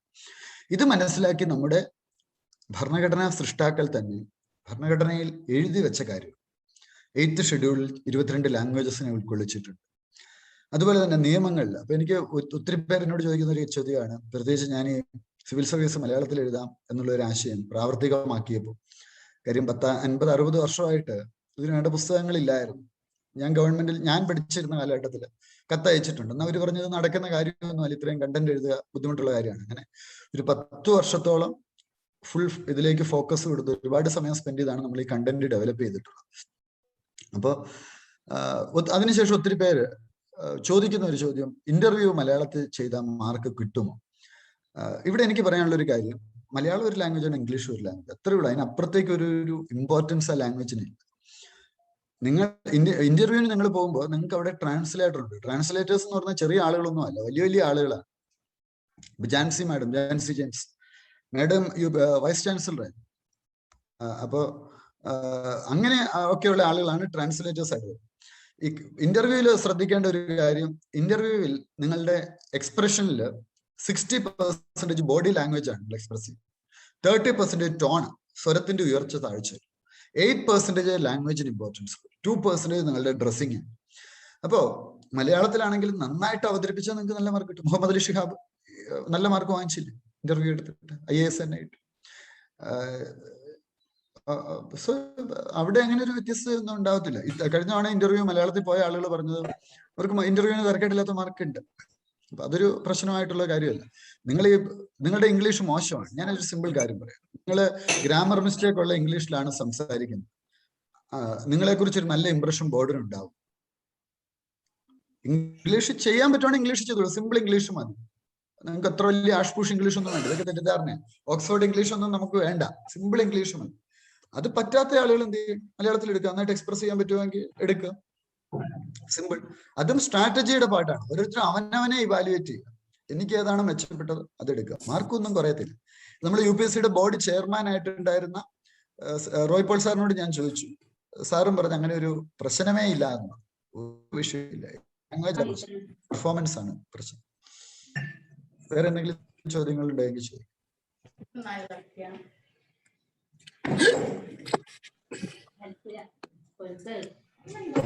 നിങ്ങളുടെ GS-ഉമായിട്ട് ബന്ധപ്പെട്ടോ എല്ലാം ചോദിക്കാം. ഞാൻ പൊതുവെ എടുക്കുന്ന 3 വിഷയങ്ങളാണ്. ഞാൻ എടുക്കുന്ന GS4 ഞാൻ എടുക്കാറുണ്ട്. Ethics, integrity and aptitude. GS4-ൽ എന്റെ ഇംഗ്ലീഷ് പുസ്തകം ഇപ്പോൾ വരുന്നുണ്ട്. അടുത്ത മാസം ഇംഗ്ലീഷ് പുസ്തകം വരുന്നുണ്ട്. പിന്നെ മലയാളം ഓപ്ഷനിൽ എടുക്കും. Current affairs. ഈ 3 സബ്ജക്ട്സ് ആണ് എടുക്കുന്നത്. പിന്നെ ബാക്കി എല്ലാ സബ് ടോപ്പിക്സുമായിട്ട് ബന്ധപ്പെട്ട സ്ട്രാറ്റജി എന്തെങ്കിലുമൊക്കെ ഗൈഡൻസ് വേണേൽ പറഞ്ഞുതരാം. കറണ്ട് അഫയർ എങ്ങനെയാണ് പ്രിപ്പയർ ചെയ്യേണ്ടത്? കറണ്ട് അഫയേഴ്സ് നിങ്ങൾ ഏതെങ്കിലും ഒരു പത്രം വായിച്ചു പോകുന്നത് നല്ലതാണ്. ഇപ്പൊ പലരും സ്ട്രാറ്റജി പറയും പത്രം ഒന്നും വായിക്കണ്ട എന്ന് പറഞ്ഞ് പലരും പറയുന്നത് കാണാറുണ്ട്. പത്രം വായിക്കുന്നതുകൊണ്ടുള്ള ഏറ്റവും വലിയൊരു ഗുണം എന്ന് വെച്ചാൽ നമുക്ക് അനലിറ്റിക്കൽ സ്കിൽസ്. അനലിറ്റിക്കൽ സ്കിൽ എന്ന് വെച്ചാൽ എന്താണ്? ഒരു കാര്യത്തെ പല കോർണറിൽ നിന്നുകൊണ്ട് നമുക്ക് വിലയിരുത്താനുള്ള ഒരു കഴിവ് നമുക്ക് പത്രം വായിക്കുമ്പോൾ കിട്ടും. വായന അല്ലെങ്കിൽ വായന എപ്പോഴും നമുക്ക് ഗുണകരമാണ്. വായന ഒരിക്കലും മോശമായ കാര്യം. അപ്പൊ പത്രം വായിക്കുമ്പോൾ തന്നെ എല്ലാ ഏരിയാസും നമുക്ക് ആവശ്യമില്ല. ഒരു ഉദാഹരണം പറഞ്ഞാൽ പൊളിറ്റിക്കൽ ന്യൂസുകൾ ആവശ്യമില്ല. എന്നാൽ പക്ഷെ ഒരു ബേസിക് പൊളിറ്റിക്സ് ഒരു സിവിൽ സർവീസ് ആസ്പിരന്റ് അറിഞ്ഞിരിക്കുക എന്നുള്ളത് പ്രധാനമാണ്. ഇപ്പൊ CPI-യും CPM-ഉം തമ്മിലുള്ള വ്യത്യാസം എന്താണെന്ന് അറിയാതിരിക്കുന്നത് തെറ്റല്ല. രണ്ട് പാർട്ടിയാണെന്നെങ്കിലും ഉള്ള ബേസിക് നോളജ് നമുക്ക് ഉണ്ടാവണം, അല്ലെ? കറണ്ട് അഫയേഴ്സിന് വേണ്ടി മാക്സിമം ഒരു ദിവസം സ്പെൻഡ് ചെയ്യാൻ പറ്റുന്ന ഒരു 1.5 hours to 2 hours സ്പെൻഡ് ചെയ്യാവുള്ളൂ. കൂടുതൽ സ്പെൻഡ് ചെയ്തു. ചിലരൊക്കെ ഒരു 3 മണിക്കൂറൊക്കെ പത്രം വായിച്ചിരിക്കുന്ന കാണാറുണ്ട്. അങ്ങനെയും ചെയ്യരുത്. കറണ്ട് അഫയേഴ്സിന് നിങ്ങൾക്ക് ചെയ്യാൻ പറ്റുന്ന ഒരു കാര്യം ഞാൻ സജസ്റ്റ് ചെയ്യുന്ന ഒന്ന്, ഓൾ ഇന്ത്യ റേഡിയോയുടെ ന്യൂസ് ബുള്ളറ്റിൻ വൈകുന്നേരം കേൾക്കുക. 15 മിനിറ്റ് കൊണ്ട് പ്രിസൈസ് ആയിട്ട് അവർ കാര്യങ്ങൾ അവതരിപ്പിക്കും. ഒരു ദിവസത്തെ ന്യൂസ് മുഴുവൻ. നമ്മൾ ഇതൊരു ടെലിവിഷൻ ന്യൂസിലേക്ക് പോയ 1 മണിക്കൂർ കൊണ്ട് പറയുന്ന കാര്യമാണ് അവർ 15 മിനിറ്റ് പറയുന്നത്. ഇപ്പൊ നമുക്ക് ഫോണിൽ കിട്ടും, യൂട്യൂബിലും അവൈലബിൾ ആണ്, അവരുടെ ആപ്പൊക്കെ അവൈലബിൾ ആണ്. അപ്പൊ നമുക്കത് കേൾക്കാം. ഒന്ന്, നിങ്ങളുടെ ലാംഗ്വേജും ഇമ്പ്രൂവ് ചെയ്യും. ഇംഗ്ലീഷ് ലാംഗ്വേജ് സ്കിൽസ് ഇമ്പ്രൂവ് ചെയ്യും. വേർഡ്സ് കിട്ടും. അത് CSAT-ലെ കോംപ്രഹെൻഷൻ ചെയ്യാനൊക്കെ വളരെ ഹെൽപ്ഫുൾ ആയിരിക്കും. കോംപ്രഹെൻഷൻ ചെയ്യാൻ വേണ്ടിയിട്ട്. 2, ഒരു പത്രം ഒരു 30 മിനിറ്റ്സ് 25 to 30 മിനിറ്റ്സിൽ ഏതെങ്കിലും ഒരു പത്രം വായിക്കുക. ഹിന്ദുവോ ഇന്ത്യൻ എക്സ്പ്രസ്സോ ആണ് അഭികാമ്യം. പിന്നെ കറണ്ട് അഫയേഴ്സ് കണ്ടന്റ് പല അക്കാഡമികളും ഇടുന്നുണ്ട്. ഏതെങ്കിലും ഒരു അക്കാഡമിയുടെ ഫോളോ ചെയ്യുക. ഇപ്പൊ അബ്സല്യൂട്ടിൽ നമുക്കൊരു നല്ല സ്ട്രോങ് റിസർച്ച് ടീമുണ്ട്. ഒരു 12 പേരുടെ സ്ട്രോങ് റിസർച്ച് ടീമുണ്ട് അബ്സല്യൂട്ടിൽ. ആ റിസർച്ച് ടീം വൈകുന്നേരം ആകുമ്പോഴേക്കും അവര് 8 പ്രസിദ്ധീകരണങ്ങൾ, 1, 2 അല്ല, ഹിന്ദു, ഇന്ത്യൻ എക്സ്പ്രസ് മാത്രമല്ല, എല്ലാ മേജർ പ്രസിദ്ധീകരണങ്ങളിലൂടെയും പോയിട്ട് ഒരു വൈകുന്നേരം ആകുമ്പോഴേക്കും ക്യാൻഡി എന്ന് പറഞ്ഞുകൊണ്ടൊരു സംഗതി ഇടുന്നുണ്ട്. നിങ്ങളത് നോക്കിക്കഴിഞ്ഞാൽ അറിയാം, അതിന്റെ ക്വാളിറ്റി അറിയാം. അത് പുറത്തു നിന്നുള്ള ഡൽഹിയിൽ നിന്നൊക്കെയുള്ള അക്കാഡമിയിൽ നിന്നുള്ള പിള്ളേർ വിളിച്ച് പറയാറുണ്ട്. അവർക്ക് അത് വളരെ ഹെൽപ്ഫുൾ ആണ്. അപ്പൊ അത് വൈകുന്നേരം ഇടുന്നത് നോക്കി പോയാൽ കറണ്ട് അഫയേഴ്സ് ഫുള്ള് കവർ ചെയ്യും. മാത്രമല്ല എല്ലാ ദിവസവും നമ്മൾ പ്രിലിമിന്റെ ഒബ്ജക്റ്റീവ് ടൈപ്പ് 10 ക്വസ്റ്റ്യൻ ഇടും. അപ്പൊ 10 ക്വസ്റ്റ്യൻ എന്ന് വെച്ചാൽ ഒരു മാസം 300 ക്വസ്റ്റ്യനായി. ഉറപ്പായിട്ടും ഈ 10 ക്വസ്റ്റ്യൻ നിങ്ങൾ ക്ലിക്ക് ചെയ്യാവുന്ന രീതിയിലാണ്. നിങ്ങൾ അത് ക്ലിക്ക് ചെയ്യുമ്പോൾ തന്നെ ശരിയാണോ തെറ്റാണോ, A ആണോ ശരി, B ആണോ, ഇതെല്ലാം കാണിക്കും. ഇൻട്രസ്റ്റിംഗ് ആയിട്ടുള്ള രീതിയിലാണ് സെറ്റ് ചെയ്യുന്നത്.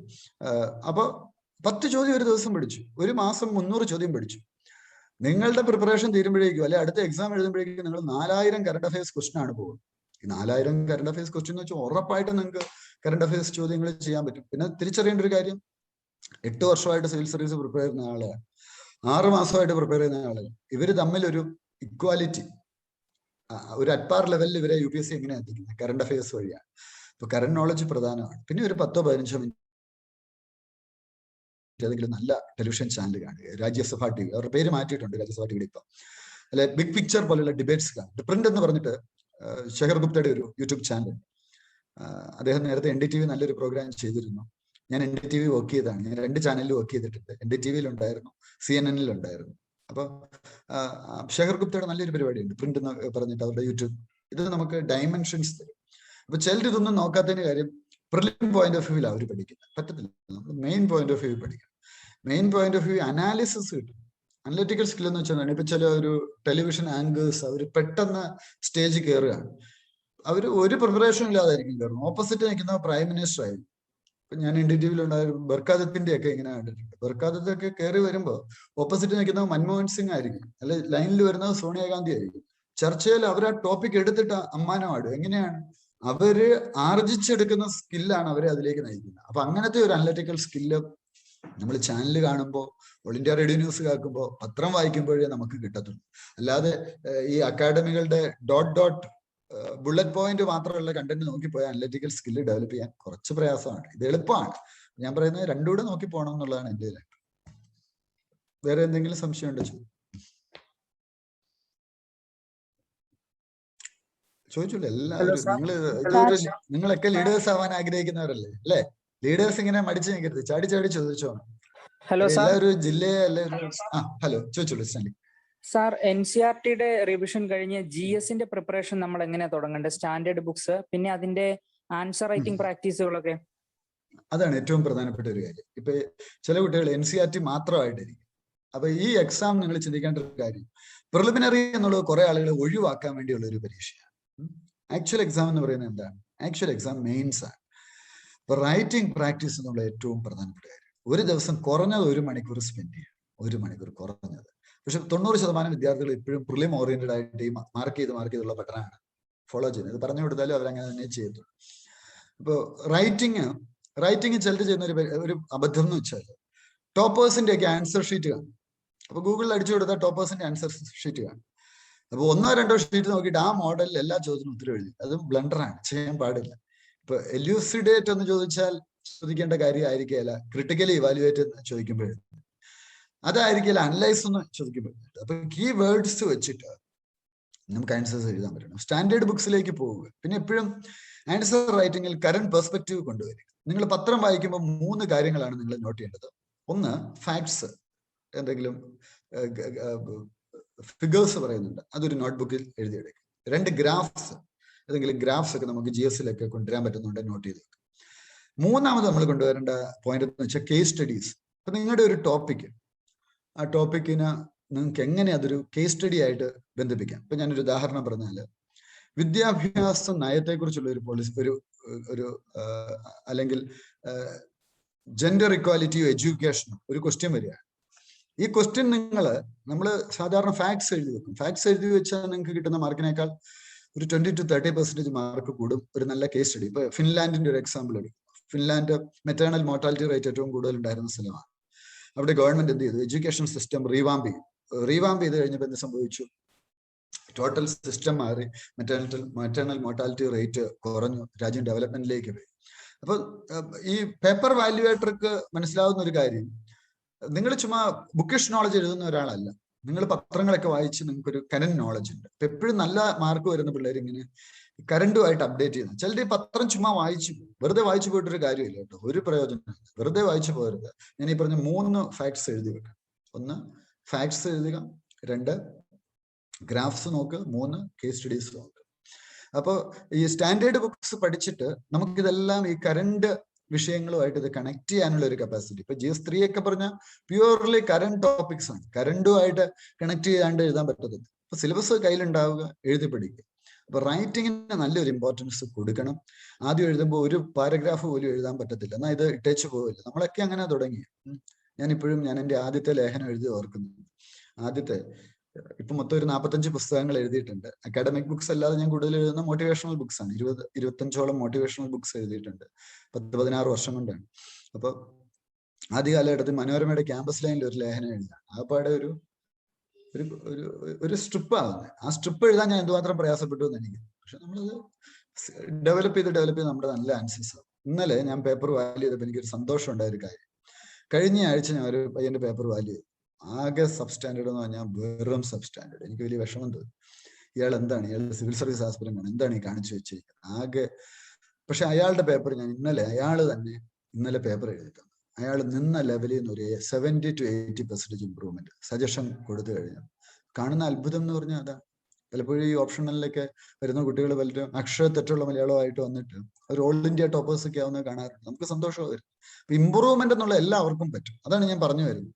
എനിക്ക് എഴുതാൻ പാടാണ്, എഴുതാൻ അറിയത്തില്ല, നിൽക്കരുത്. നമ്മൾ ഇത്തവണ ഒരു പരിപാടി പുതിയത് തുടങ്ങി, നമ്മുടെ ഇൻസ്റ്റിറ്റ്യൂട്ടിൽ തുടങ്ങിയ ഒരു പരിപാടി എന്ന് വെച്ചാൽ റൈറ്റിംഗ് പ്രാക്ടീസ് എന്നുള്ള ഒരു പരിപാടി തുടങ്ങി. എല്ലാ സൺഡേസും എസ്സേ റൈറ്റിംഗ്, അതിനുള്ള GS1, GS2, GS3, GS4 എങ്ങനെ എഴുതണം, എന്നിട്ട് ക്വസ്റ്റ്യൻ കൊടുക്കും, അത് മെന്റേഴ്സ് ഇവാലുവേറ്റ് ചെയ്ത് കൊടുക്കും. ഈ രീതിയിലുള്ള പരിപാടിയൊക്കെ തുടങ്ങിയിട്ടുണ്ട്. അപ്പൊ റൈറ്റിംഗ് നിങ്ങൾ എഴുതുന്നു. പിന്നെ ടൈം വളരെ പ്രധാനപ്പെട്ടതാണ്. ഒരു 7 മിനിറ്റ് കൊണ്ട് ഒരു 1.5 പേജൊക്കെ എഴുതി തീർക്കാവുന്ന രീതിയിലേക്ക് എഴുതി പോകണം. പലർക്കും സമയത്തിനുള്ളിൽ എഴുതി തീർക്കാൻ പറ്റുന്നു, അതും പ്രധാനപ്പെട്ട കാര്യം. ഇതൊന്നും വലിയ കാര്യമല്ല, അത്രേ ഞാൻ പറയുന്നത്. സിവിൽ സർവീസ് പ്രിപ്പറേഷൻ എന്ന് പറഞ്ഞാൽ ഒന്നും ഒരു ബാലികേറാൻ വലിയൊന്നും അല്ല. നമ്മൾ എഫേർട്ട് എടുത്താൽ കിട്ടും. അല്ലാതെ നിങ്ങൾ 1ാം റാങ്കുകാരനോ 2ാം റാങ്കുകാരനോ ആണെന്ന് ഒരു നിർബന്ധവും ഇല്ല. സിവിൽ സർവീസ് ക്രാക്ക് ചെയ്ത് ഇപ്പൊ PV ജെയിൻ IPS 156 മാർക്കേ ഉണ്ടായിരുന്നു. SLC പരീക്ഷയ്ക്ക് തോറ്റുപോയി. ഇപ്പൊ IPS ഓഫീസറാണ്, കേരളത്തിന്റെ IG ആണ് അല്ലെ. അൽഫോൻസ് കണ്ണന്താന സാർ എത്ര മാർക്ക് ഉണ്ടായിരുന്നു? അവിടെ 212 മാർക്കേ ഉണ്ടായിരുന്നു. സർവീസ് റാങ്ക് വന്നപ്പോ എത്രയാണ്? എനിക്ക് ഒന്ന് 10-15 റാങ്കിനുള്ളിൽ വരാൻ പറ്റി. ഇതൊക്കെ എല്ലാവർക്കും പറ്റും, ആരെ കൊണ്ടും പറ്റും. പിന്നെ ഏറ്റവും പ്രധാനപ്പെട്ട കാര്യം ഞാൻ നിങ്ങളോട് പറയുന്നത്, ഞാൻ പൊതുവെ കാണുന്ന ഒരു കാര്യം, മിക്കവാറും ഈ പിള്ളേർ ജോയിൻ ചെയ്യാൻ വന്നിട്ട് ഒരു ബാച്ചിൽ ഇപ്പൊ 200 പിള്ളേരുണ്ടെന്ന് വെച്ചു. ഒരു വർഷം കഴിയുമ്പോൾ കേരളത്തിലെ സ്റ്റാൻഡേർഡ് ആയിട്ടുള്ള സ്റ്റാറ്റിസ്റ്റിക്സ് നമുക്ക് കുറച്ചുകൂടെ, നമുക്ക് അത്രയും പ്രശ്നമില്ല എങ്കിൽ ഞാൻ പൊതുവെ കാണുന്ന ഒരു കാര്യം, ഒരു 20% പിടിച്ചു നിൽക്കും. അപ്പൊ നിങ്ങൾ ഇന്ന് തന്നെ ഒരു തീരുമാനം എടുക്കേണ്ടത്, ഈ 20% ഞാൻ ഉണ്ടാവുന്നത്. അതായത് 200 പേര് കൊച്ചിങ്ങനെ ജോയിൻ ചെയ്യുന്ന 40 പേരെ ഒരു വർഷം കഴിയുമ്പോൾ കണ്ടിന്യൂ ചെയ്യുന്നുണ്ട്. അത് വലിയൊരു പ്രശ്നമല്ലേ? എനിക്ക് തോന്നുന്നത് ഈ സിവിൽ സർവീസിലെ ഏറ്റവും വലിയ പ്രോബ്ലം അവിടെയാണ്. എന്തുകൊണ്ടായിരിക്കും നിർത്തിപ്പോകുന്നത്? വിശ്വാസം കുറയും, എന്നെ കൊണ്ട് പറ്റത്തില്ല. പിന്നെ ഒരു നല്ല മെന്റർ വേണം, കുറച്ച് എക്സ്പീരിയൻസ്ഡ് ആയിട്ടുള്ള, ഈ ഘട്ടത്തിലൂടെ എല്ലാം കടന്നു പോയിട്ടുള്ള ഒരാൾ നിങ്ങളെ ഗൈഡ് ചെയ്യാനുണ്ടെങ്കിൽ. പലപ്പോഴും നമ്മൾ നിർത്താൻ തോന്നുമ്പോൾ അവർ പറയുന്ന ഒരു വാക്കായിരിക്കും നമ്മളെ മുന്നോട്ടേക്ക് നയിക്കുക. അത് ലൈഫിൽ മാറ്റം കൊണ്ടുവരും. പിന്നെ അവരുടെ മിസ്റ്റേക്കിൽ നിന്നാണ് കാര്യങ്ങൾ പറഞ്ഞത്. അപ്പൊ ഒരു മെന്ററെ ഐഡന്റിഫൈ ചെയ്യുക എന്നുള്ളതും പ്രധാനമാണ്. ഇത് സിവിൽ സർവീസിൽ മാത്രമല്ല, ജീവിതത്തിൽ ഒരു മെന്റർ ഉണ്ടാകുന്നതല്ല. ഹലോ സർ, ചോദിച്ചു. ഇപ്പൊ നമ്മള് ഈ എസ്സേ റൈറ്റിംഗും അതുപോലെ GS1ഉം GS2 എല്ലാം ഓൾഡ് ക്വസ്റ്റ്യൻസ് ഒക്കെ ഇപ്പൊ ബിഗിനേഴ്സ് എന്ന നിലയിൽ നമ്മൾ നെറ്റ് നോക്കിയിട്ടൊക്കെ വെറുതെ എഴുതി വെക്കും, അല്ലെങ്കിൽ ഒരു പരിചയം വരട്ടെ എന്നുള്ളത്. അതിന്റെ ഒരു ഗുണം എങ്ങനെയാണ് വെച്ചാൽ നമ്മള് ബുക്കൊക്കെ വായിച്ചു വരുന്നേ ഉള്ളൂ. അപ്പൊ ഇതിങ്ങനെ എഴുതുന്നത് കൊണ്ട് ഗുണമുണ്ടോ? അല്ല ടൈം പാസ് ആവോ? അല്ല, എഴുതുമ്പം നിങ്ങൾ ആദ്യം ചെയ്യേണ്ടത് ഈ കണ്ടന്റ് കളക്ട് ചെയ്ത് വെക്കുക. ഇപ്പൊ തന്നെ ഈ ഒത്തിരി ഈ ചിലതൊന്നും ഗൂഗിൾ സെർച്ച് മാത്രം കിട്ടണമെന്നില്ല. ഇപ്പൊ നിങ്ങളുടെയൊക്കെ നാട്ടിൽ യൂണിവേഴ്സിറ്റി ലൈബ്രറികളാണ്. ഇപ്പൊ യൂണിവേഴ്സിറ്റി ലൈബ്രറികളുടെ പ്രത്യേകത നമ്മൾ പലപ്പോഴും ഉപയോഗിക്കാത്തൊരു സംഗതിയാണ്. അവിടെയൊക്കെ ഇൻഫ്ലിപ്പ് നെറ്റ് എന്നൊക്കെ പറഞ്ഞ് റിസർച്ചേഴ്സ് യൂസ് ചെയ്യുന്ന ഓൺലൈൻ ആക്സസ് ആണ്. ഒരു 10-50 രൂപ എടുത്ത യൂണിവേഴ്സിറ്റി ലൈബ്രറി നമുക്ക് മെമ്പർഷിപ്പ് കിട്ടും. ഗ്രാജുവേറ്റ് മെമ്പർഷിപ്പ് ഒക്കെ ഉണ്ട്. അതിന്റെ ആനുവൽ ഫീസ് എന്നൊക്കെ പറയുന്ന ചെറിയ തുകയല്ല കേട്ടോ. ഞാനിവിടെ തിരുവനന്തപുരത്തെ യൂണിവേഴ്സിറ്റി ലൈബ്രറിയിൽ വയനാ വാരാചരണത്തിന് കുറച്ച് നാൾ മുമ്പ് ഗസ്റ്റ് ആയിട്ട് പോയി. ഞാനും ജോർജ് ഓണക്കൂർ സാറും ആയിരുന്നു.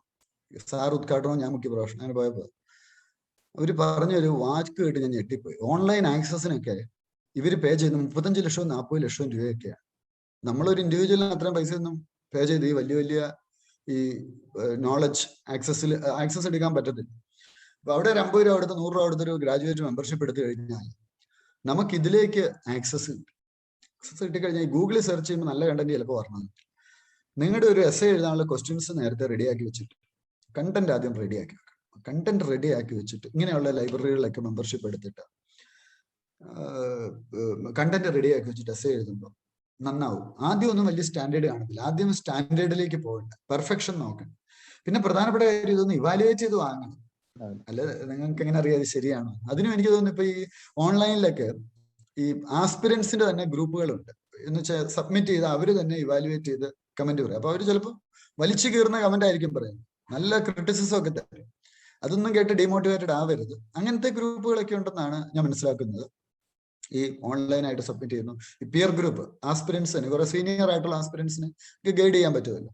അങ്ങനെയുള്ള ഫെസിലിറ്റീസ് ഉപയോഗിക്കുക. ആൻസേഴ്സ് ഒക്കെ ഒന്ന് എഴുതി ഇവാലുവേറ്റ് ചെയ്ത് വാങ്ങിക്കുക. റൈറ്റിംഗ് നമുക്ക് മെച്ചപ്പെടുത്താവുന്ന കാര്യമാണ്. പിന്നെ എക്സാം റൈറ്റിംഗ് ആണ്, അത് ആലോചിക്കണം, എപ്പോഴും ആലോചിക്കണം. റൈറ്റിംഗിൽ എങ്ങനെ എക്സാം ക്രാക്ക് ചെയ്യും? റൈറ്റിംഗ് മെച്ചപ്പെടുത്താവുന്ന കാര്യമാണ്. പ്രിലിം ആണോ മെയിൻ ആണോ പാടെന്ന് എന്നോട് ചോദിച്ചാൽ ഞാൻ പറയും പാട് പ്രിലിമാണ്. മെയിൻ പൊതുവെ എളുപ്പമാണ്. എന്താ കാര്യം? മെയിൻ നമ്മൾ നന്നായിട്ട് പ്രിപ്പയർ ചെയ്ത് വെച്ചാൽ നമുക്ക് സ്കോർ ചെയ്യാൻ പറ്റും. ഇപ്പൊ ഓപ്ഷണലിനൊക്കെ തന്നെ നമുക്കൊരു 100-300 മാർക്കൊക്കെ ഈസി ആയിട്ട് സ്കോർ ചെയ്യും. കഴിഞ്ഞ വർഷം എൻ്റെ തന്നെ ഒരു സ്റ്റുഡന്റ് സ്കോർ ചെയ്ത് 314 മാർക്ക് സ്കോർ ചെയ്തു.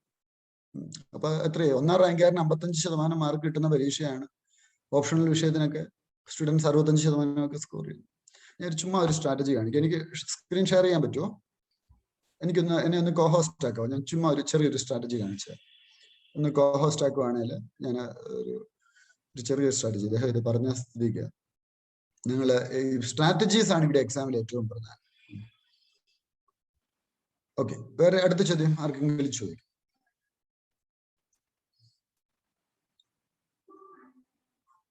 വേറെ എന്തെങ്കിലും സംശയങ്ങളൊക്കെ ഉണ്ട് ചോദിക്കാം. പിന്നെ ഘട്ടമായിട്ട് പ്രിപ്പയർ ചെയ്യുക. ഒറ്റ അടിക്ക് എല്ലാം ഒന്നും പറ്റത്തില്ല. ചെറിയ ചെറിയ ഗോൾസ് ആയിട്ട് ഇങ്ങനെ ഡിവൈഡ് ചെയ്യുക. കുറേശ്ശെ ആയിട്ട് പഠിക്കും. ഇപ്പൊ തീർത്ത് കളയാൻ ചിന്തിക്കരുത്. ഒരു കുടില് പണിയാൻ 2-3 ദിവസം, ഒരു പാലസ് പണിയാൻ ചിലപ്പോൾ കൂടുതൽ ദിവസം അല്ലെ? പറഞ്ഞോളൂ. ഹലോ.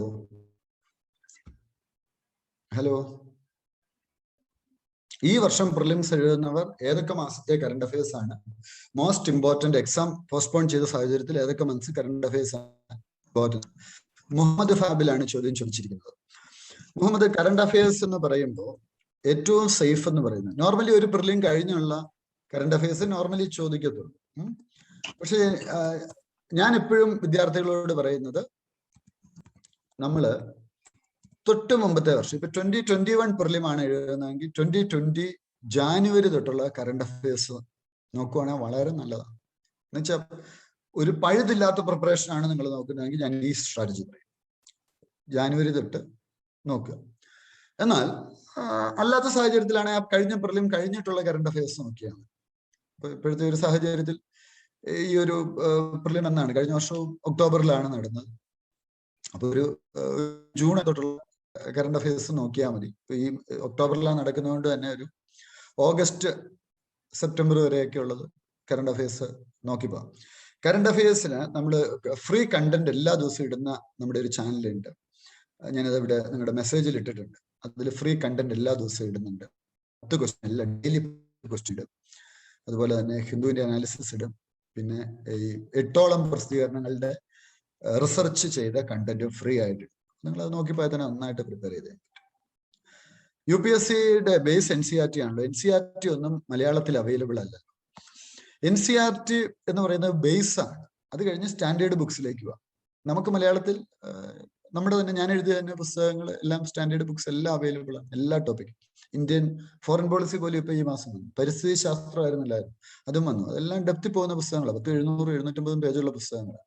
ഇപ്പൊ ഗവേണൻസിന് പുതിയ പുസ്തകം മലയാളത്തിൽ വരാൻ എല്ലാ കണ്ടന്റും ലഭ്യമാണ്. അപ്പൊ NCERT ഞാൻ പറയുന്നത് നിങ്ങൾ മലയാളത്തിൽ പ്രിപ്പയർ ചെയ്യുക എന്ന് പറയുമ്പോൾ ചിലരുടെ ധാരണ ഫുള്ള് മലയാളത്തിൽ പ്രിപ്പയർ ചെയ്യണം. അത് തെറ്റാണ് കേട്ടോ. ആ ധാരണയും തെറ്റാണ്. നിങ്ങൾ മലയാളത്തിൽ എഴുതുന്നു എന്നുള്ളൊരു സ്ട്രാറ്റജിയാണ്. മലയാളത്തിൽ എഴുതുമ്പോഴും പ്രിലിമിന്റെ ചോദ്യങ്ങൾ ഇംഗ്ലീഷിലാണ് വരുന്നത്. ഈ ബേസിക് ബുക്സ് നിങ്ങൾ ഇംഗ്ലീഷിലുള്ളത് വായിക്കുക. NCERT പ്രത്യേകിച്ച് കാര്യം ടേംസ് ഒക്കെ ഒന്ന് ഫെമിലിയർ ആവാനും അതാണ് നല്ലത്. ഇനി അത് തീരെ പറ്റത്തില്ല, ഇംഗ്ലീഷ് വായിച്ച് ഒട്ടും മനസ്സിലാവാത്ത ഒരാളാണെങ്കിൽ SCERT ബുക്സും നിങ്ങൾക്ക് നോക്കാം. സ്റ്റേറ്റിന്റെ SCERT ബുക്സും നോക്കാം. ഓക്കെ, വേറെ എന്തെങ്കിലും ചോദ്യങ്ങളുണ്ടോ?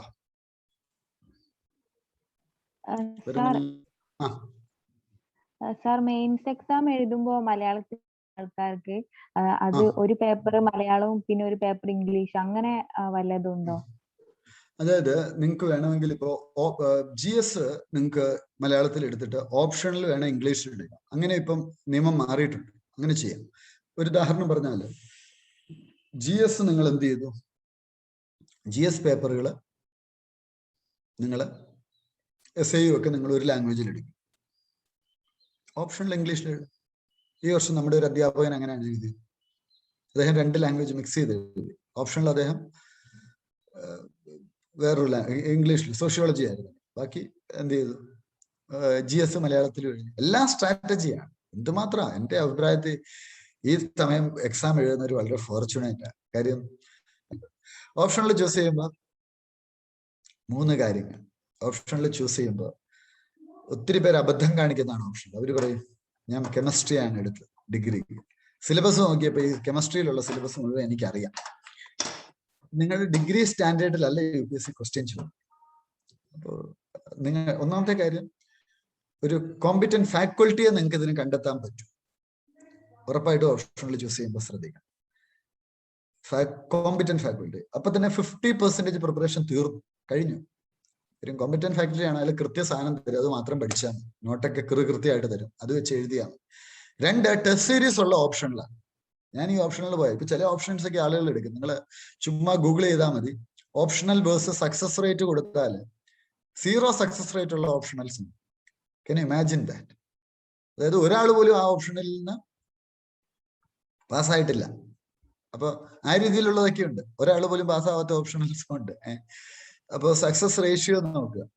3 ടെസ്റ്റ് സീരീസ് ഉറപ്പായിട്ടുണ്ടോ? 3 സിലബസ് മുഴുവൻ ഈ അധ്യാപകൻ അല്ലെങ്കിൽ അധ്യാപിക കംപ്ലീറ്റ് ചെയ്യും. മുഴുവൻ സിലബസും line by line, topic by topic complete ചെയ്യും. എനിക്കിത് പഠിച്ചു തീർക്കാൻ പറ്റും, എനിക്ക് ഇൻട്രസ്റ്റ് ഉണ്ട്. കുറച്ചെങ്കിലും ഇൻട്രസ്റ്റ് വേണം, അല്ലെ എങ്ങനെ നമുക്ക് ആ ഓപ്ഷനിൽ നോക്ക്. ഞാൻ ഡിഗ്രിക്ക് ഇതാ പഠിച്ചു, അതേ ഡിഗ്രി എടുക്കുക, അങ്ങനെ തീരുമാനിക്കരുത്. മാർക്ക് സ്കോറിംഗ് ആണോ എന്ന് നോക്ക്. മാർക്ക് സ്കോറിംഗ് ആണോ എന്നുള്ളതും പ്രധാനമാണ്. ചില ഓപ്ഷണൽസ് വളരെ ഫ്ലക്ച്വേറ്റിംഗ് ആയിരിക്കും. ഒരു വർഷം മാർക്ക് കിട്ടും, പിന്നെ അടുത്ത വർഷം ഒട്ടും മാർക്ക്. അതും റിസ്ക് ആണ്.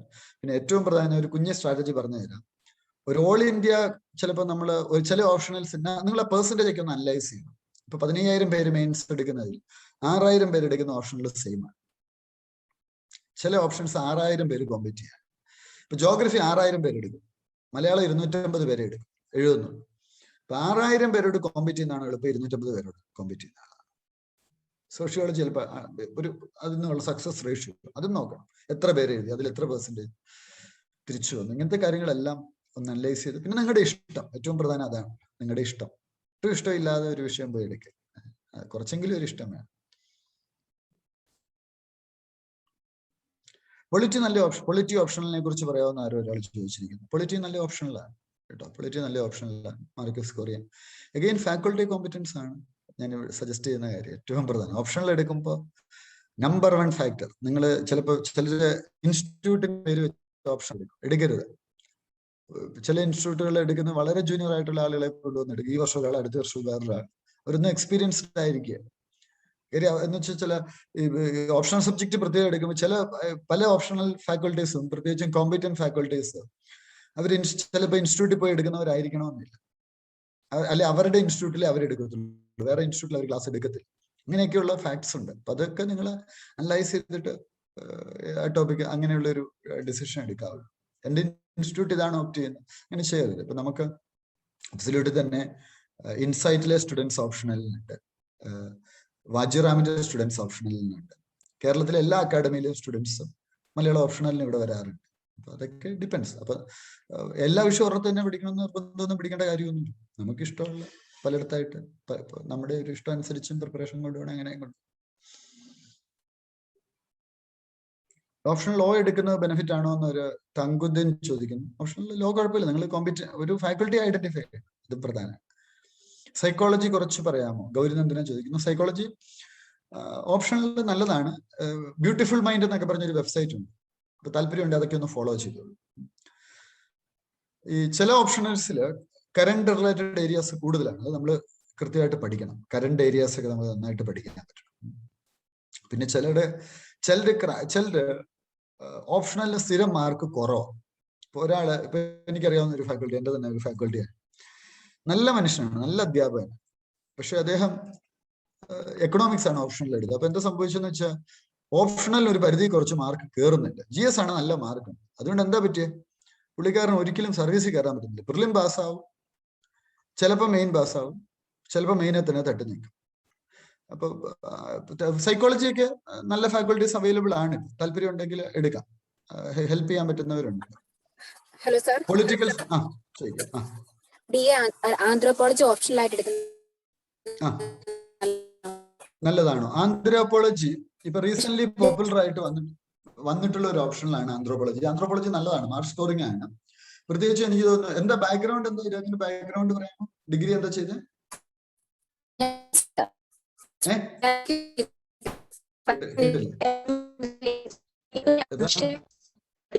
ഏതായിരുന്നു? ഒന്ന് ടൈപ്പ് ചെയ്യാമോ? ബാക്ക്ഗ്രൗണ്ട് ടൈപ്പ് ചെയ്യാമോ? ഡിഗ്രി പഠിച്ച് ആന്ത്രോപോളജി, കെമിസ്ട്രി, സയൻസ് ബാക്ക്ഗ്രൗണ്ട് ഒക്കെ ഉള്ളവർക്ക് ആന്ത്രോപോളജി നല്ല ഓപ്ഷൻ, ഗുഡ് ഓപ്ഷൻ. നമ്മളും തുടങ്ങുന്നുണ്ട് ഈ വർഷം. മെന്റേഴ്സ് നമുക്കിപ്പോ വരുന്ന ഒരു ആന്ധ്രായി എന്നുള്ള ഒരു ഫാക്കൾട്ടിയാണ് വരുന്നത്. മെന്റേഴ്സ് അവൈലബിൾ ആണ് മിക്കവാറും. എനിക്ക് തോന്നുന്നു കേരളത്തിലെ അക്കാഡമികളിലെല്ലാം തന്നെ, എല്ലാ അക്കാഡമികളിലും ഇല്ലാന്ന് തോന്നുന്നു, എങ്കിലും മെന്റർഷിപ്പ് അവൈലബിൾ ആണ്, മെന്റേഴ്സ് അവൈലബിൾ ആണ്. ഞാൻ കേരളത്തിലെ ഒട്ടുമിക്ക അക്കാഡമികളിലും നേരത്തെ ക്ലാസ്സുകൾ എടുത്തിരുന്നു, അതുകൊണ്ട് അവരുമായിട്ടും ബന്ധമുണ്ട്. അപ്പൊ പലയിടത്തും ഉണ്ട്. ഞാൻ നേരത്തെ പഠിപ്പിച്ചിരുന്ന അക്കാഡമികളിലൊക്കെ ആന്ത്രോപോളജി കണ്ടിട്ടുണ്ട്. ആന്ത്രോപോളജി ഒരു പോപ്പുലർ ആണ്, റീസെന്റ് വളരെ പോപ്പുലർ ആയിട്ടുള്ള ഒരു ഓപ്ഷൻ. പക്ഷെ ചിലപ്പോൾ പബാഡ് പോലുള്ള ഓപ്ഷൻസ് ഒക്കെ മാറി മറിയുന്നുണ്ട്. ചിലപ്പോൾ കയറും, ചിലപ്പോൾ എന്ത് സംഭവിക്കും, കുറയും. അങ്ങനത്തെ ഒരു മാർക്ക് കുറെ ഫ്ലക്ച്വേറ്റിംഗ് ആണ്. എനിക്ക് ഷെയർ ചെയ്യാൻ പറ്റും തോന്നുന്നില്ല. ഞാൻ ഒരു ചെറിയ എക്സാമ്പിൾ നിങ്ങൾക്ക് കാണിച്ചു തരാം. വൈറ്റ് ബോർഡ് കാണാം, എന്റെ ബോർഡ് കാണാം. ഇപ്പൊ കാണുന്നുണ്ടോ? ഹലോ, കാണുന്നുണ്ട്. കഴിഞ്ഞ വർഷം ഞാൻ ജനറൽ കാറ്റഗറിയുടെ മാർക്കാണ് എടുക്കുന്നത്. 751 മാർക്ക് കിട്ടിയ ആൾക്ക് ഇന്റർവ്യൂ കോൾ ലെറ്റർ കിട്ടിയിട്ടുണ്ട്. അപ്പൊ എസ്സേയുടെ ഒരു മാർക്ക് ഞാൻ എസ്സേ നിങ്ങള് ഒരു സംസാരിക്കാതിരുന്ന നന്നായിരിക്കും. ഹലോ, കാണാമോ? സ്ക്രീൻ കാണാമോ? ഹലോ, സ്ക്രീൻ കാണുന്നുണ്ടോ?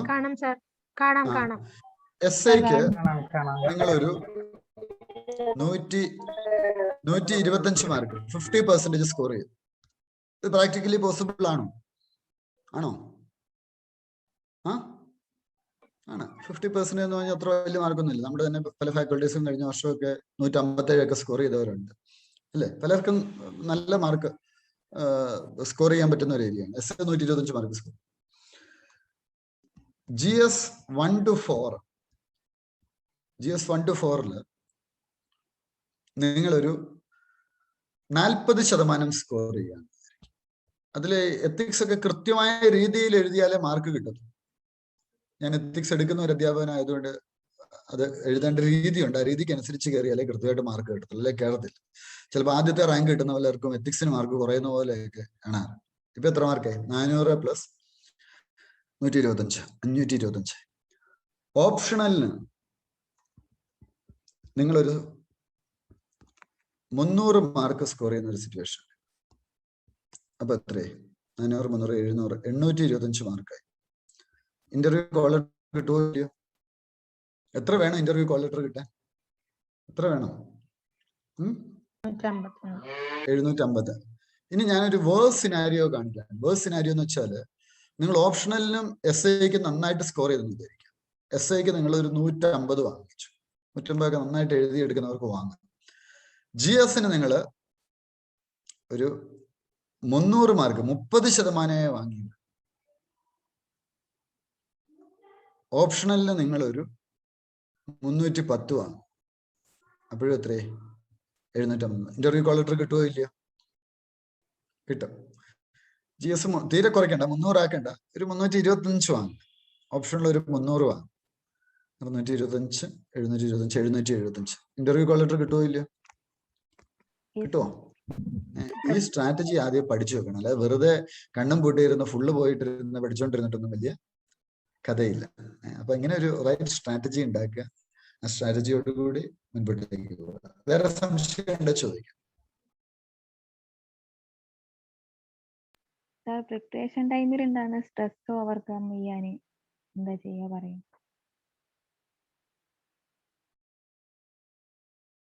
ഒന്നുകൂടെ പറയാമോ? ചോദ്യം ഒന്നുകൂടെ ചോദിക്കാമോ? നമ്മൾ പ്രിപ്പയർ ഒക്കെ ചെയ്യുമ്പോഴേ, ഡെയിലി ഒക്കെ ചെയ്യുമ്പോൾ നമുക്ക് നല്ല സ്ട്രെസ് വരൂലേ? അത് ഓവർകം ചെയ്യാൻ എന്താ ചെയ്യാൻ? അത് നിങ്ങൾ എല്ലാം കൂടെ ഒരുമിച്ചൊന്നും പഠിക്കരുത്. ഞാൻ പറയുന്നത് ഇപ്പൊ നിങ്ങൾ 2022 എക്സാം എഴുതുന്നതെങ്കിൽ 2021 നിങ്ങൾ ഈ ഓപ്ഷനിലൊക്കെ അങ്ങ് തീർത്ത് വെച്ചേക്കും.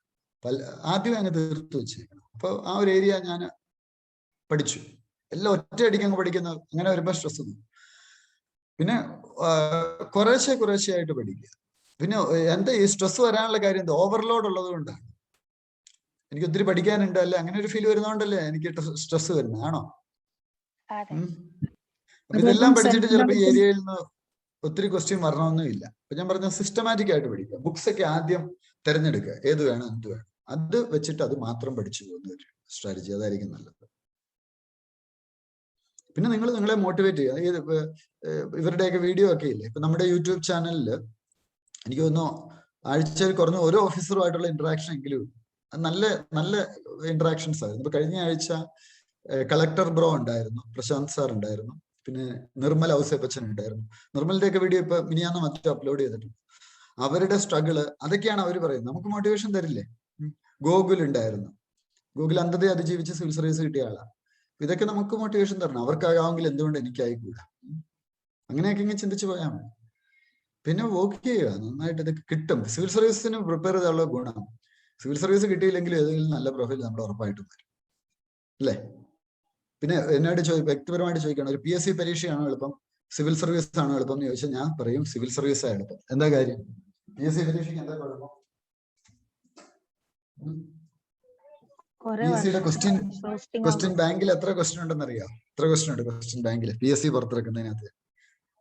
5 ലക്ഷം ക്വസ്റ്റ്യൻസ്. Vast syllabus. ഇവിടെ കറക്റ്റ് സിലബസ് ആണ്. ആ സിലബസ് ഇവിടെ ഒരൊറ്റ ചോദ്യം UPSC ചോദിക്കുന്നത്. ഇത്ര ക്ലാരിറ്റി ഉള്ള ഒരു എക്സാം, കലണ്ടർ കൃത്യമായിട്ട് തന്ന് കൃത്യസമയത്ത് റിസൾട്ട് വന്ന് സർവീസ് കയറാൻ പറ്റും. പിന്നെ നിങ്ങൾക്ക് സർവീസ് കിട്ടിയാൽ ഉണ്ടാവുന്ന വിജയത്തെ കുറിച്ച് എപ്പോഴും ചിന്തിക്കും. ഈ നിർത്തിയിട്ട് പോരാൻ തോന്നുമ്പോൾ ഈ തോമസ് ആൽവ എഡിസൺ പറഞ്ഞ ഒരു കാര്യമാണ്, വിജയത്തിന്റെ എത്ര അടുത്തെത്തി എന്ന് മനസ്സിലാക്കാതെ പിന്തിരിഞ്ഞവരാണ് പരാജയപ്പെട്ടവരിൽ ഭൂരിഭാഗം. ഓരോ ദിവസവും നമ്മൾ വളരുക ചെയ്യുന്നത് ആണോ? നമ്മളൊന്നും ഇല്ലാണ്ടാണ് ഈ പ്രിപ്പറേഷൻ തുടങ്ങുന്നത്. ഒരു ദിവസം കഴിഞ്ഞപ്പോൾ കുറച്ച് നമ്മൾ ഗ്രോ ചെയ്യും, അടുത്ത ദിവസം കുറച്ചുകൂടെ ഗ്രോ ചെയ്യും. ഉറപ്പായിട്ട് നിങ്ങൾക്ക് നല്ല ഒരു റേഞ്ചിലേക്ക് പോകാൻ പറ്റും. നിങ്ങളെ തന്നെ മോട്ടിവേറ്റ് ചെയ്യുക, നല്ല ആളുകളുമായിട്ട് ഇന്ററാക്ട് ചെയ്യുക, നിങ്ങളെ പുറകോട്ട് വലിക്കുന്നവരോടൊന്നും നിൽക്കരുത്. പിന്നെ ഞാൻ ഒരു സിമ്പിൾ ടെക്നിക്ക്, ഞാൻ ബേസിക്കലി ഒരു ട്രെയിനറാണ്, മോട്ടിവേഷണൽ ഹ്യൂമൻ റിസോഴ്സ് ട്രെയിനറാണ്. കോർപ്പറേറ്റിലൊക്കെ ട്രെയിനറായിട്ടാണ് ബുക്ക് ചെയ്തിട്ടുള്ളത്. ഞാൻ ഒരു ചെറിയ സ്ട്രാറ്റജി പറഞ്ഞുതരാം, ഇത് ചെയ്യാൻ പറ്റുവാണ്. It is a psychological. ഇതെന്താന്ന് ചോദിച്ചാൽ സ്കോട്ട് ആഡംസ് ടെക്നിക്ക് എന്നാണ് ഇത് അറിയുന്നത്. സ്കോട്ട് ആഡംസ് ടെക്നിക്ക് എന്താന്ന് ചോദിച്ചാൽ, നിങ്ങൾ എന്ത് ഗോളാണോ അച്ചീവ് ചെയ്യാൻ നിങ്ങൾ ഉദ്ദേശിക്കുന്നത്, ആ ഗോള് നിങ്ങൾ 33 തവണ വെച്ച് ഡെയിലി എഴുതണം. നിങ്ങൾക്ക് തോന്നുന്നു ഇത് വളരെ ഭ്രാന്താണ്, ഇതിനകത്ത് വലിയ കഥയൊന്നും ഇല്ല എന്ന് തോന്നുന്നു. അങ്ങനൊന്നും അല്ല. It is really powerful. Basically ഒരു സൈക്കോളജിസ്റ്റും കൂടിയാണ്. 5 പോസ്റ്റ് ഗ്രാജുവേഷൻ ഉണ്ട്, ഒരു പോസ്റ്റ് ഗ്രാജുവേഷൻ സൈക്കോളജിയിലാണ്. അപ്പൊ ഇത് വളരെ സൈക്കോളജിക്കൽ ആയിട്ടുള്ള ഒരു ടെക്നിക്ക്. എന്റെ സ്ക്രീൻ കാണാമോ നിങ്ങൾക്ക്? ഈ സ്കോട്ട് ആഡംസ് ടെക്നിക്ക് ആസ്പിരൻസ് ഇത് ചെയ്യുന്നവർക്ക് വളരെ റിസൾട്ട് കണ്ടിട്ടുണ്ട്. അതുകൊണ്ടാണ് ഞാനിത് സ്ക്രീൻ കാണുന്നുണ്ട്. സ്കോട്ട് ആഡംസ് ടെക്നിക്ക് എന്താന്ന് ചോദിച്ചാല്, നമ്മുടെ ഗോൾ എന്താണോ അത് 33 തവണ നമ്മളൊരു ഡയറിയിൽ കുറിച്ചിടും. I so and so, Aswathy, Vidya, Sreelakshmi, ആരെങ്കിലും നിങ്ങളുടെ പേര് കൊടുക്കുക. Ranil will become an IAS officer by 2022. അല്ലെങ്കിൽ ഇത് 33 തവണ എഴുതുക. ഇത് എഴുതുമ്പോൾ നമുക്ക് പഠിക്കാനുള്ള ആവേശം കൂടുന്നതായിട്ട് ഞാൻ എന്റെ ഫസ്റ്റ് അറ്റംപ്റ്റിലാണ് പ്രിലിം പാസ്സായി, മെയിൻ പാസ്സായി, ഇന്റർവ്യൂവിനെ അറ്റൻഡ് ചെയ്തു. എനിക്ക് ഞാൻ ഇതെല്ലാ ദിവസവും വന്ന് എഴുതുന്നത്. എനിക്കിത് വളരെ ഹെൽപ്ഫുൾ ആയിട്ടുള്ളത്. സ്കോട്ട് ആഡംസ് എന്ന് പറഞ്ഞ ആളെ ഫോട്ടോയൊക്കെ, അയാള് നിങ്ങൾ ഗൂഗിൾ അടിച്ചേക്കാണ്, ഒരു കോമാളിയായിരുന്നു. പക്ഷെ അയാൾ ഒരുപാട് അച്ചീവ്മെന്റ്സ് നേടി. അയാൾ നേടിയതെല്ലാം ഈ ടെക്നിക്ക് വഴിയാണ്. അപ്പൊ ആദ്യം അയാൾ എഴുതിയ Scott Adams will become A millionaire. അയാൾ അങ്ങനെ തന്നെയായി. അയാൾക്ക് കാർട്ടൂൺ വരയ്ക്കാൻ കഴിയില്ല, പക്ഷെ അയാൾ എഴുതി I Scott Adams will become A syndicated cartoonist. അയാൾ ഇന്നൊരു പോപ്പുലർ കാർട്ടൂണിസ്റ്റ്. പത്രങ്ങൾ കാശ് കൊടുത്ത് അയാളുടെ കാർട്ടൂൺ വിലയ്ക്കുക. പിന്നെ അയാൾ എഴുതി ഐ സ്കോട്ട് ആഡംസ്. അപ്പൊ ഇതിനൊക്കെ വന്ന ആൾക്കാർ പറഞ്ഞു ഇവന്റെ തലവര നന്നായത് കൊണ്ട്. അപ്പൊ അയാൾ പറഞ്ഞു ഞാൻ മാനേജ്മെന്റ് ആപ്റ്റിറ്റ്യൂഡ് ടെസ്റ്റ് എഴുതാൻ പോകും. അപ്പൊ ആൾക്കാർ അതിന് അയാൾ 96.3% സ്കോർ നേടും. ഇയാൾ എന്ത് ചെയ്തു എന്നറിയാം? ഇയാൾ എക്സാം എഴുതി റിസൾട്ട് വന്ന ആൾക്കാരെ നോക്കിയിരിക്കുകയാണ്, കൃത്യം അത്രയും സ്കോറാണ്. പലരും റിസൾട്ട് കിട്ടുന്നതിന് മുമ്പ് ചില പിള്ളേരെ ഞാൻ കണ്ടിട്ടുണ്ട്, അവർ പറയും ഞാൻ ആദ്യത്തെ 10 റാങ്ക് കൊണ്ട് വരും. റിസൾട്ട് വന്നപ്പോൾ അവർ 10 റാങ്കിനുള്ളിലുണ്ട്. എക്സ്പീരിയൻസ് ഞാൻ കണ്ടിട്ടുള്ള കാര്യമാണ്. ഉറപ്പായിട്ടും നിങ്ങൾക്ക് എത്താൻ പറ്റും. നമ്മുടെ തോട്ട്സിനെ നിങ്ങൾ എന്ത് ചെയ്യണം? നിയന്ത്രിക്കണം. വീട്ടിലൊരു ചാർട്ടൊക്കെ വരയ്ക്കണം, ഒരു ഡ്രീം ചാർട്ട്. കട്ടപ്പനയിലെ ഋതിക് റോഷൻ എന്ന് പറഞ്ഞ സിനിമ കണ്ടോ? അതിനകത്ത് ആ സിനിമയിൽ അവന്റെ ഡ്രീം ചാർട്ട് എല്ലാ ദിവസവും എടുത്തു നോക്കും. നിങ്ങൾ രാവിലെ എണീക്കുമ്പോൾ ആ ഡ്രീം ചാർട്ട് ഒന്ന് നോക്കുക. ഇത് കാണുമ്പോൾ ഇത് ആളുകൾക്ക് തോന്നും ഇതെന്താന്ന് ചോദിച്ചാൽ നമ്മുടെ സബ് കോൺഷ്യസിൽ ഒരു ഇംപ്രിന്റ് ഉണ്ടാക്കാൻ ഇതിന് സാധിക്കും. നമ്മുടെ ഈ ഗോൾസ് ഞാൻ രണ്ടുപേരെ കയ്യിൽ നിന്ന് കിട്ടിയ ഒരു അനുഭവം നിങ്ങളോട് പങ്കുവെച്ചുകൊണ്ട് നമ്മൾ അവസാന ഘട്ടത്തിലേക്ക് അടക്കാൻ എനിക്ക് അടുത്ത സെഷൻ ഉണ്ട്. ഒന്ന്, ഞാൻ എൻ്റെ UPSC ഇന്റർവ്യൂവിന് പോകുമ്പോൾ ഡൽഹി കേരള ഹൗസിൽ താമസിക്കും. എന്റെ സീനിയർ ആയിട്ട് പഠിച്ച ഒരു IFS ഓഫീസറെ കണ്ടു. അവർ ലാംഗ്വേജ് ട്രെയിനിങ്ങിന് വന്ന പേര് പ്രിയങ്ക. അപ്പൊ ഞങ്ങളിങ്ങനെ വർത്താനം പറയാണ്. ഡിന്നർ കഴിഞ്ഞ് കേരള ഹൗസിൽ ഇരുന്ന് വർത്താനം പറയും.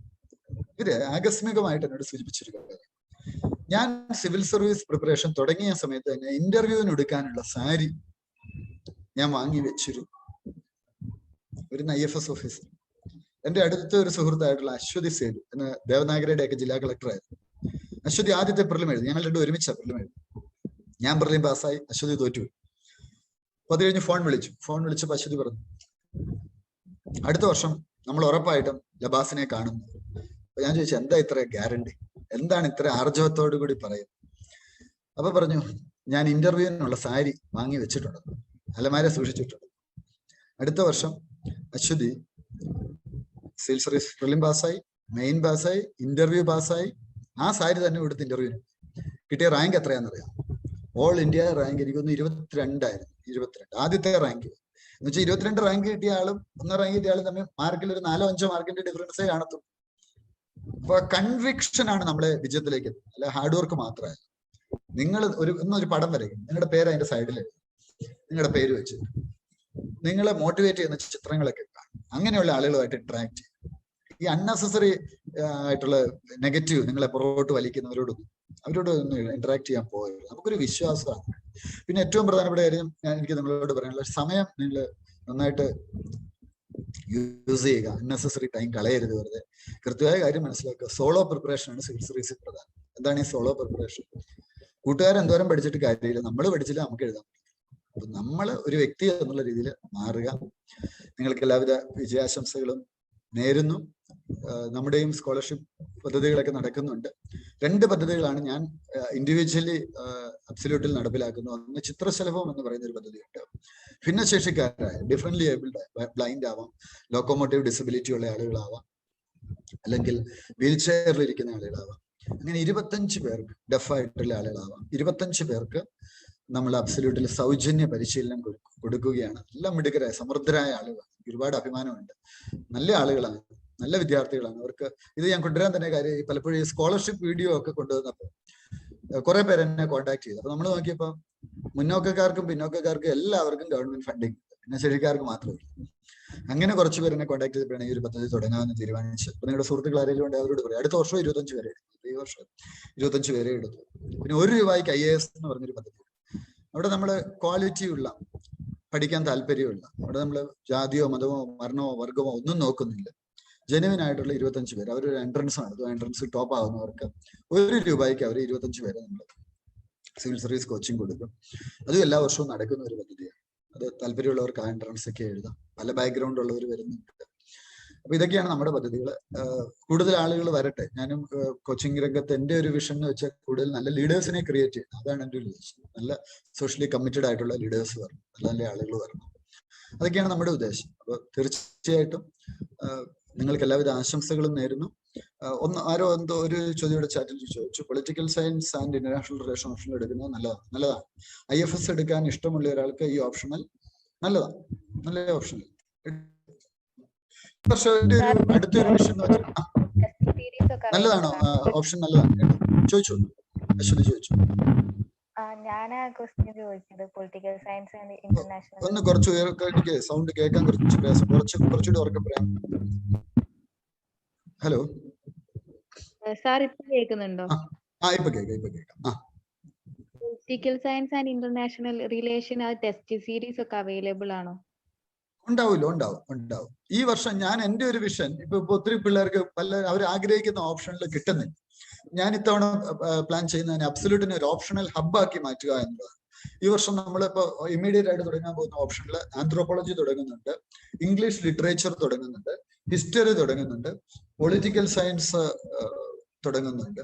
അതിലെല്ലാം ഏറ്റവും ടോപ്പായിട്ടുള്ള ഫാക്കൽറ്റീസിനെയാണ് നമ്മൾ കൊണ്ടുവരാൻ ഉദ്ദേശിക്കുന്നത്. ജോഗ്രഫി തുടങ്ങുന്നുണ്ട്. എല്ലാ ഓപ്ഷണൽസ് അവൈലബിൾ ആക്കണം എന്നുള്ളതാണ് എൻ്റെ ഒരു വിഷയം. അതിനുള്ള ഇതിലേക്ക് പോവുകയാണ്, അതിനുള്ള പ്രധാനപ്പെട്ട കാര്യങ്ങളിലേക്ക് പോവുകയാണ്. അതെല്ലാം ടോപ്പേഴ്സ് തന്നെ നന്നായിട്ട് മെന്റേഴ്സ് ചെയ്ത ആളുകളെയാണ് കൊണ്ടുവരാൻ ഉദ്ദേശിക്കുന്നത്. നല്ലതാണ്. It is always good. പിന്നെ നിങ്ങൾ മടുക്കരുത്, പ്രിപ്പറേഷൻ മടുക്കരുത്. ഞാൻ പറഞ്ഞു, വീണ്ടും വീണ്ടും ശ്രമിച്ചുകൊണ്ടിരിക്കും.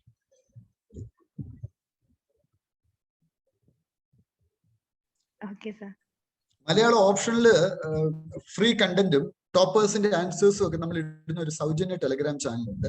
എന്റെ ലിസ്റ്റൂടെ ഞാൻ വേണം ഇട്ട് തരാം.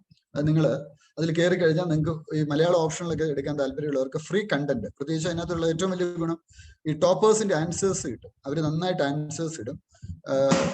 ഞാൻ അതുകൂടെ ഒന്ന് ഇട്ട് തരാം നിങ്ങൾക്ക്. അതുകൂടെ നിങ്ങളൊന്ന് നോക്കുക. t.me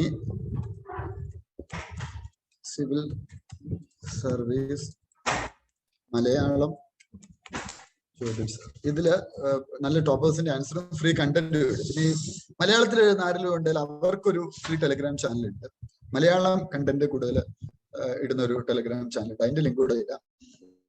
നിങ്ങൾക്ക് താല്പര്യമുള്ളതൊക്കെ അത് ഇത് ഇങ്ങനെ അവരെ ഗൈഡ് ചെയ്യണം. നിങ്ങൾക്ക് അറിയാവുന്നവരോട് നിങ്ങൾ പറഞ്ഞു കൊടുക്കണം ഇങ്ങനെയൊക്കെ ഉണ്ട്. ഇപ്പൊ ഈ സ്കോളർഷിപ്പ് തന്നെ പലർക്കും അറിയത്തില്ല പലതും ഉണ്ടെന്ന്. അതൊക്കെ പറഞ്ഞു കൊടുക്കുക, മറ്റുള്ളവർക്കും ഗുണകരമാണ്.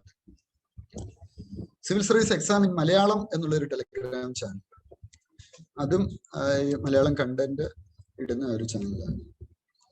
അതിലും നിങ്ങൾക്ക് വേണേൽ ഫ്രീ ആയിട്ട് ജോയിൻ ചെയ്യാം. പിന്നെ വേറൊരു കാര്യം, ഈ ഇന്റർവ്യൂ വരെ പോയാല് നിങ്ങൾക്ക് ക്ലാസ് 1 ഓഫീസറായിട്ട് ജോലി കിട്ടും. അറിയാവോ അതിനെ കുറിച്ച്? ഇന്റർവ്യൂ ഫെയിൽ ആയാലും കിട്ടും, അറിയാം. ഇന്റർവ്യൂ വരെ പോകുന്നവർക്ക് ഈ നെഹ്റു യുവ കേന്ദ്ര, അതുപോലെ sports authority of India, test ഒന്നുമില്ലാതെ നിങ്ങളെ നല്ല പ്രൊഫൈലിൽ എടുക്കും. ഡെപ്യൂട്ടി ഡയറക്ടർ റാങ്ക് ആണ്, സിവിൽ സർവീസ് ഓഫീസറിന് തുല്യമാണ്. അതൊന്നും പലർക്കും അറിയത്തില്ല. ഇന്റർവ്യൂവിന് പോയി കിട്ടിയില്ല, അയ്യോ എന്ന് പറഞ്ഞ് പേടിച്ചേക്കും. അങ്ങനെയല്ല, ആ വർഷം നിങ്ങൾക്ക് അത് അപ്പോയിന്റ് ചെയ്യും. പിന്നെ ഇപ്പൊ ഇന്റർവ്യൂവിന് പോയി കിട്ടിയില്ലെങ്കിൽ ഇയർ എൻഡിൽ അവർ ചിലപ്പോൾ ഒരു ലിസ്റ്റ് കൂടെ ചിലപ്പോൾ ഇടും. 100 പേരെ എടുക്കും. അങ്ങനെ ഒരു സാധനം ഇവിടെ ഉണ്ട്, റിവൈസ്ഡ് ലിസ്റ്റ് ഇടും. അതിലേക്ക് കയറി വരാം. അപ്പൊ ഇതൊക്കെ യൂസ് ചെയ്യുക. നമ്മുടെ ഇന്ററാക്ഷൻസ് ഒത്തിരി നമ്മുടെ ഈ യൂട്യൂബ് ചാനലിൽ ഇടുന്നു. അബ്സല്യൂട്ട് IAS അക്കാഡമി കേരള എന്ന് പറഞ്ഞു കൊടുത്താല് യൂട്യൂബില് അതിൽ വേണം നിങ്ങൾക്ക് കുറെ ഈ കണ്ടന്റ് ഒക്കെ ഫ്രീ കണ്ടന്റ് ഒരുപാട് ഇടുന്നുണ്ട്. ഇവൻ മലയാളം ഓപ്ഷണലിൽ ചില ഫ്രീ ക്ലാസ്സസ് ഒക്കെ അതിനകത്ത് ഇടുന്നുണ്ട്. അതും ഒക്കെ നിങ്ങൾക്ക് നോക്കാം. പിന്നെ ഇപ്പൊ എന്ത് പഠിക്കണം എന്നുള്ളത് കൃത്യമായിട്ട് മനസ്സിലാവും. ഒരു സ്ട്രാറ്റജി ഉണ്ടാക്കുക, കൃത്യമായിട്ട് ചെയ്യാം. അതൊക്കെയാണ് കാര്യങ്ങൾ. പിന്നെ ഇൻ കേസ് നിങ്ങൾക്ക് എന്നെ കോൺടാക്ട് ചെയ്യണമെന്നുണ്ടെങ്കിൽ എന്റെ വാട്സപ്പ് നമ്പർ തരാം. അതിൽ വിളിച്ചാൽ എന്നെ കിട്ടത്തില്ല, അത് ഓഫീസിൽ തന്നെ കണക്ട് ചെയ്യാം. 9447259402. ഇതിൽ വാട്സപ്പ് ചെയ്താൽ നിങ്ങൾക്ക് ഡയറക്റ്റ് കിട്ടും. വാട്സപ്പോ ടെലഗ്രാമോ ചെയ്താൽ എന്നെ കോൺടാക്ട് ചെയ്യും. All the best. Thank you for the invitation. Malayalam ഓപ്ഷനിൽ എടുത്താൽ ആ പുസ്തകം പഠിച്ചാൽ മതിയോ എന്ന് ആലോചിച്ചു മതി. Thank you sir. വേറെ എന്തെങ്കിലും ചോദ്യം ഉണ്ടോ? സാർ NCERT നോക്കുമ്പോൾ പലപ്പോഴും മനസ്സിലാക്കാൻ സാധിക്കുന്നില്ല. ജംഷാദ്, അതിന് ഞാൻ പറയുന്ന ഒരു കാര്യം, ഇപ്പൊ NCERT നോക്കുന്നതിന് മുമ്പ് ഇതിന്റെയൊക്കെ കുഞ്ഞു കുഞ്ഞു വീഡിയോസ് ഉണ്ട്. ഇപ്പൊ ഈ റോമൻ സൈനിയൊക്കെ ചെയ്ത വീഡിയോ ഉണ്ട്. റോമൻ സൈനിയൊക്കെ അങ്ങനെയല്ല വന്നത്. അക്കാഡമി, ഞാൻ അക്കാഡമിയിൽ ക്ലാസ് എടുക്കുന്ന ഫാക്കൽറ്റിയാണ്. ഇപ്പൊ സമയക്കുറവ് മൂലം അക്കാഡമിയിൽ എടുക്കുന്നത്. ബാംഗ്ലൂരിൽ പോകുമായിരുന്നു. റോമൻ സൈനിയൊക്കെ ഈ NCERT കുഞ്ഞു കുഞ്ഞു video, 10 minute video, 15 minute video ചെയ്തിട്ടുണ്ട്. എനിക്ക് തോന്നുന്നു ഇപ്പൊ മലയാളത്തിൽ അത്തരം വീഡിയോസ് ഒക്കെ ലഭ്യമാണ്. അത് നോക്കുക. പിന്നെ SCERT വായിക്കുക. പിന്നെ എനിക്ക് തോന്നുന്നു മലയാളത്തിൽ അതാത് വിഷയങ്ങളുടെ ഞാൻ എഴുതിയ പുസ്തകങ്ങളൊക്കെ ഉണ്ട്. അതൊക്കെ ഒന്ന് വായിച്ചിട്ട് NCERT ഒന്ന് വായിച്ചാൽ പെട്ടെന്ന് മനസ്സിലാവും. പിന്നെ സിനിമകൾ കാണും. ഇത് മോശമല്ല കേട്ടോ. ഏതാ സിനിമ കാണണ്ടേ? ഗാന്ധി സിനിമ കാണും. കോൺസ്റ്റിറ്റ്യൂഷൻ എന്ന് പറഞ്ഞൊരു മൂവി ഉണ്ട്, മസ്റ്റായിട്ട് ആസ്പിരൻസ് കാണേണ്ട മൂവി കോൺസ്റ്റിറ്റ്യൂഷൻ. ഇതൊന്നും സമയം കളയുന്ന ഏർപ്പാടല്ല, എളുപ്പമാക്കും. അതുപോലെ ഈ സഫാരി ചാനലില് ഹിസ്റ്റോറി എന്ന് പറഞ്ഞൊരു പരിപാടിയുണ്ട്. നല്ല പരിപാടിയാണ്, നല്ല ഡയമെൻഷൻ. പിന്നെ ഈ ഒത്തിരി ഹിസ്റ്റോറിക്കൽ മൂവീസ് ഉണ്ട്. ഏതൊക്കെയാണ്? മൗനി ബാബയെ കുറിച്ച്, നമ്മുടെ സുഭാഷ് ചന്ദ്രബോസിനെ കുറിച്ചുള്ള ഗുംനാമി ബാബ എന്നൊക്കെ പറഞ്ഞ ഈടോർമ്മ ഉണ്ടായിരുന്നു. പാർട്ടീഷനെ കുറിച്ചുള്ള മൂവീസ് ഒക്കെ കാണാം. നമുക്ക് അതുമായിട്ട് കണക്ട് ചെയ്തു. മലയാളം ഓപ്ഷനുകളുമായിട്ട് ബന്ധപ്പെട്ട് 4ഓളം സിനിമകൾ. പെരുന്തച്ഛൻ, ഇവൻ മെഹരൂപൻ, തീർത്ഥാടനം, എന്ന് സ്വന്തം ജാനകിക്കുട്ടിക്ക്, ഇതൊക്കെ കാണും. അപ്പൊ എല്ലാവർക്കും എല്ലാവിധ ആശംസകളും. എന്നെ ഈ പ്രോഗ്രാമിന് ക്ഷണിച്ച പ്രിയ സ്നേഹിതൻ ജെയിംസും UPSC ഇന്റർവ്യൂ അറ്റൻഡ് ചെയ്തിട്ടുള്ള ആളാണ്. പലവട്ടം ഇന്റർവ്യൂ അറ്റൻഡ് ചെയ്തിട്ടുള്ള ആളാണ്. വളരെ മികച്ച രീതിയിൽ ഇന്ത്യൻ സിവിൽ സർവീസിന്റെ അഭിമാനമായി മാറേണ്ട ആളാണ്. അപ്പോൾ നല്ല ആളുകൾ സർവീസ് വരണം. അപ്പൊ ജെയിംസ് ഒക്കെ വളരെ കമ്മിറ്റഡ് ആയിട്ടുള്ള ആളുകൾ. ഇങ്ങനെയുള്ള ഒരു സർവീസ് വന്നാൽ നാടിന് ഗുണകരമാണ്. ജെയിംസിനെ പ്രത്യേകം നന്ദി പറയുന്നു. അപ്പം ലബാസന ഡ്രീംസ്, ലബാസനയിൽ എത്തട്ടെ. എല്ലാ ദിവസവും ഒരു 5 മിനിറ്റ് മെഡിറ്റേറ്റ് ചെയ്യും. ലബാസനയുടെ ഗേറ്റ് തള്ളി തുറന്ന് നിങ്ങൾ അകത്തോട്ട്. അപ്പൊ ആ ഡ്രീം സത്യമാകുമ്പോൾ നിങ്ങൾ വരണം. നിങ്ങളുടെ ആ ഗ്രൂപ്പിൽ വന്നിട്ട് പറയണം എന്റെ ഡ്രീം സത്യമായി. അപ്പൊ എല്ലാവിധ ആശംസകളും കേട്ടോ. Thank you very much.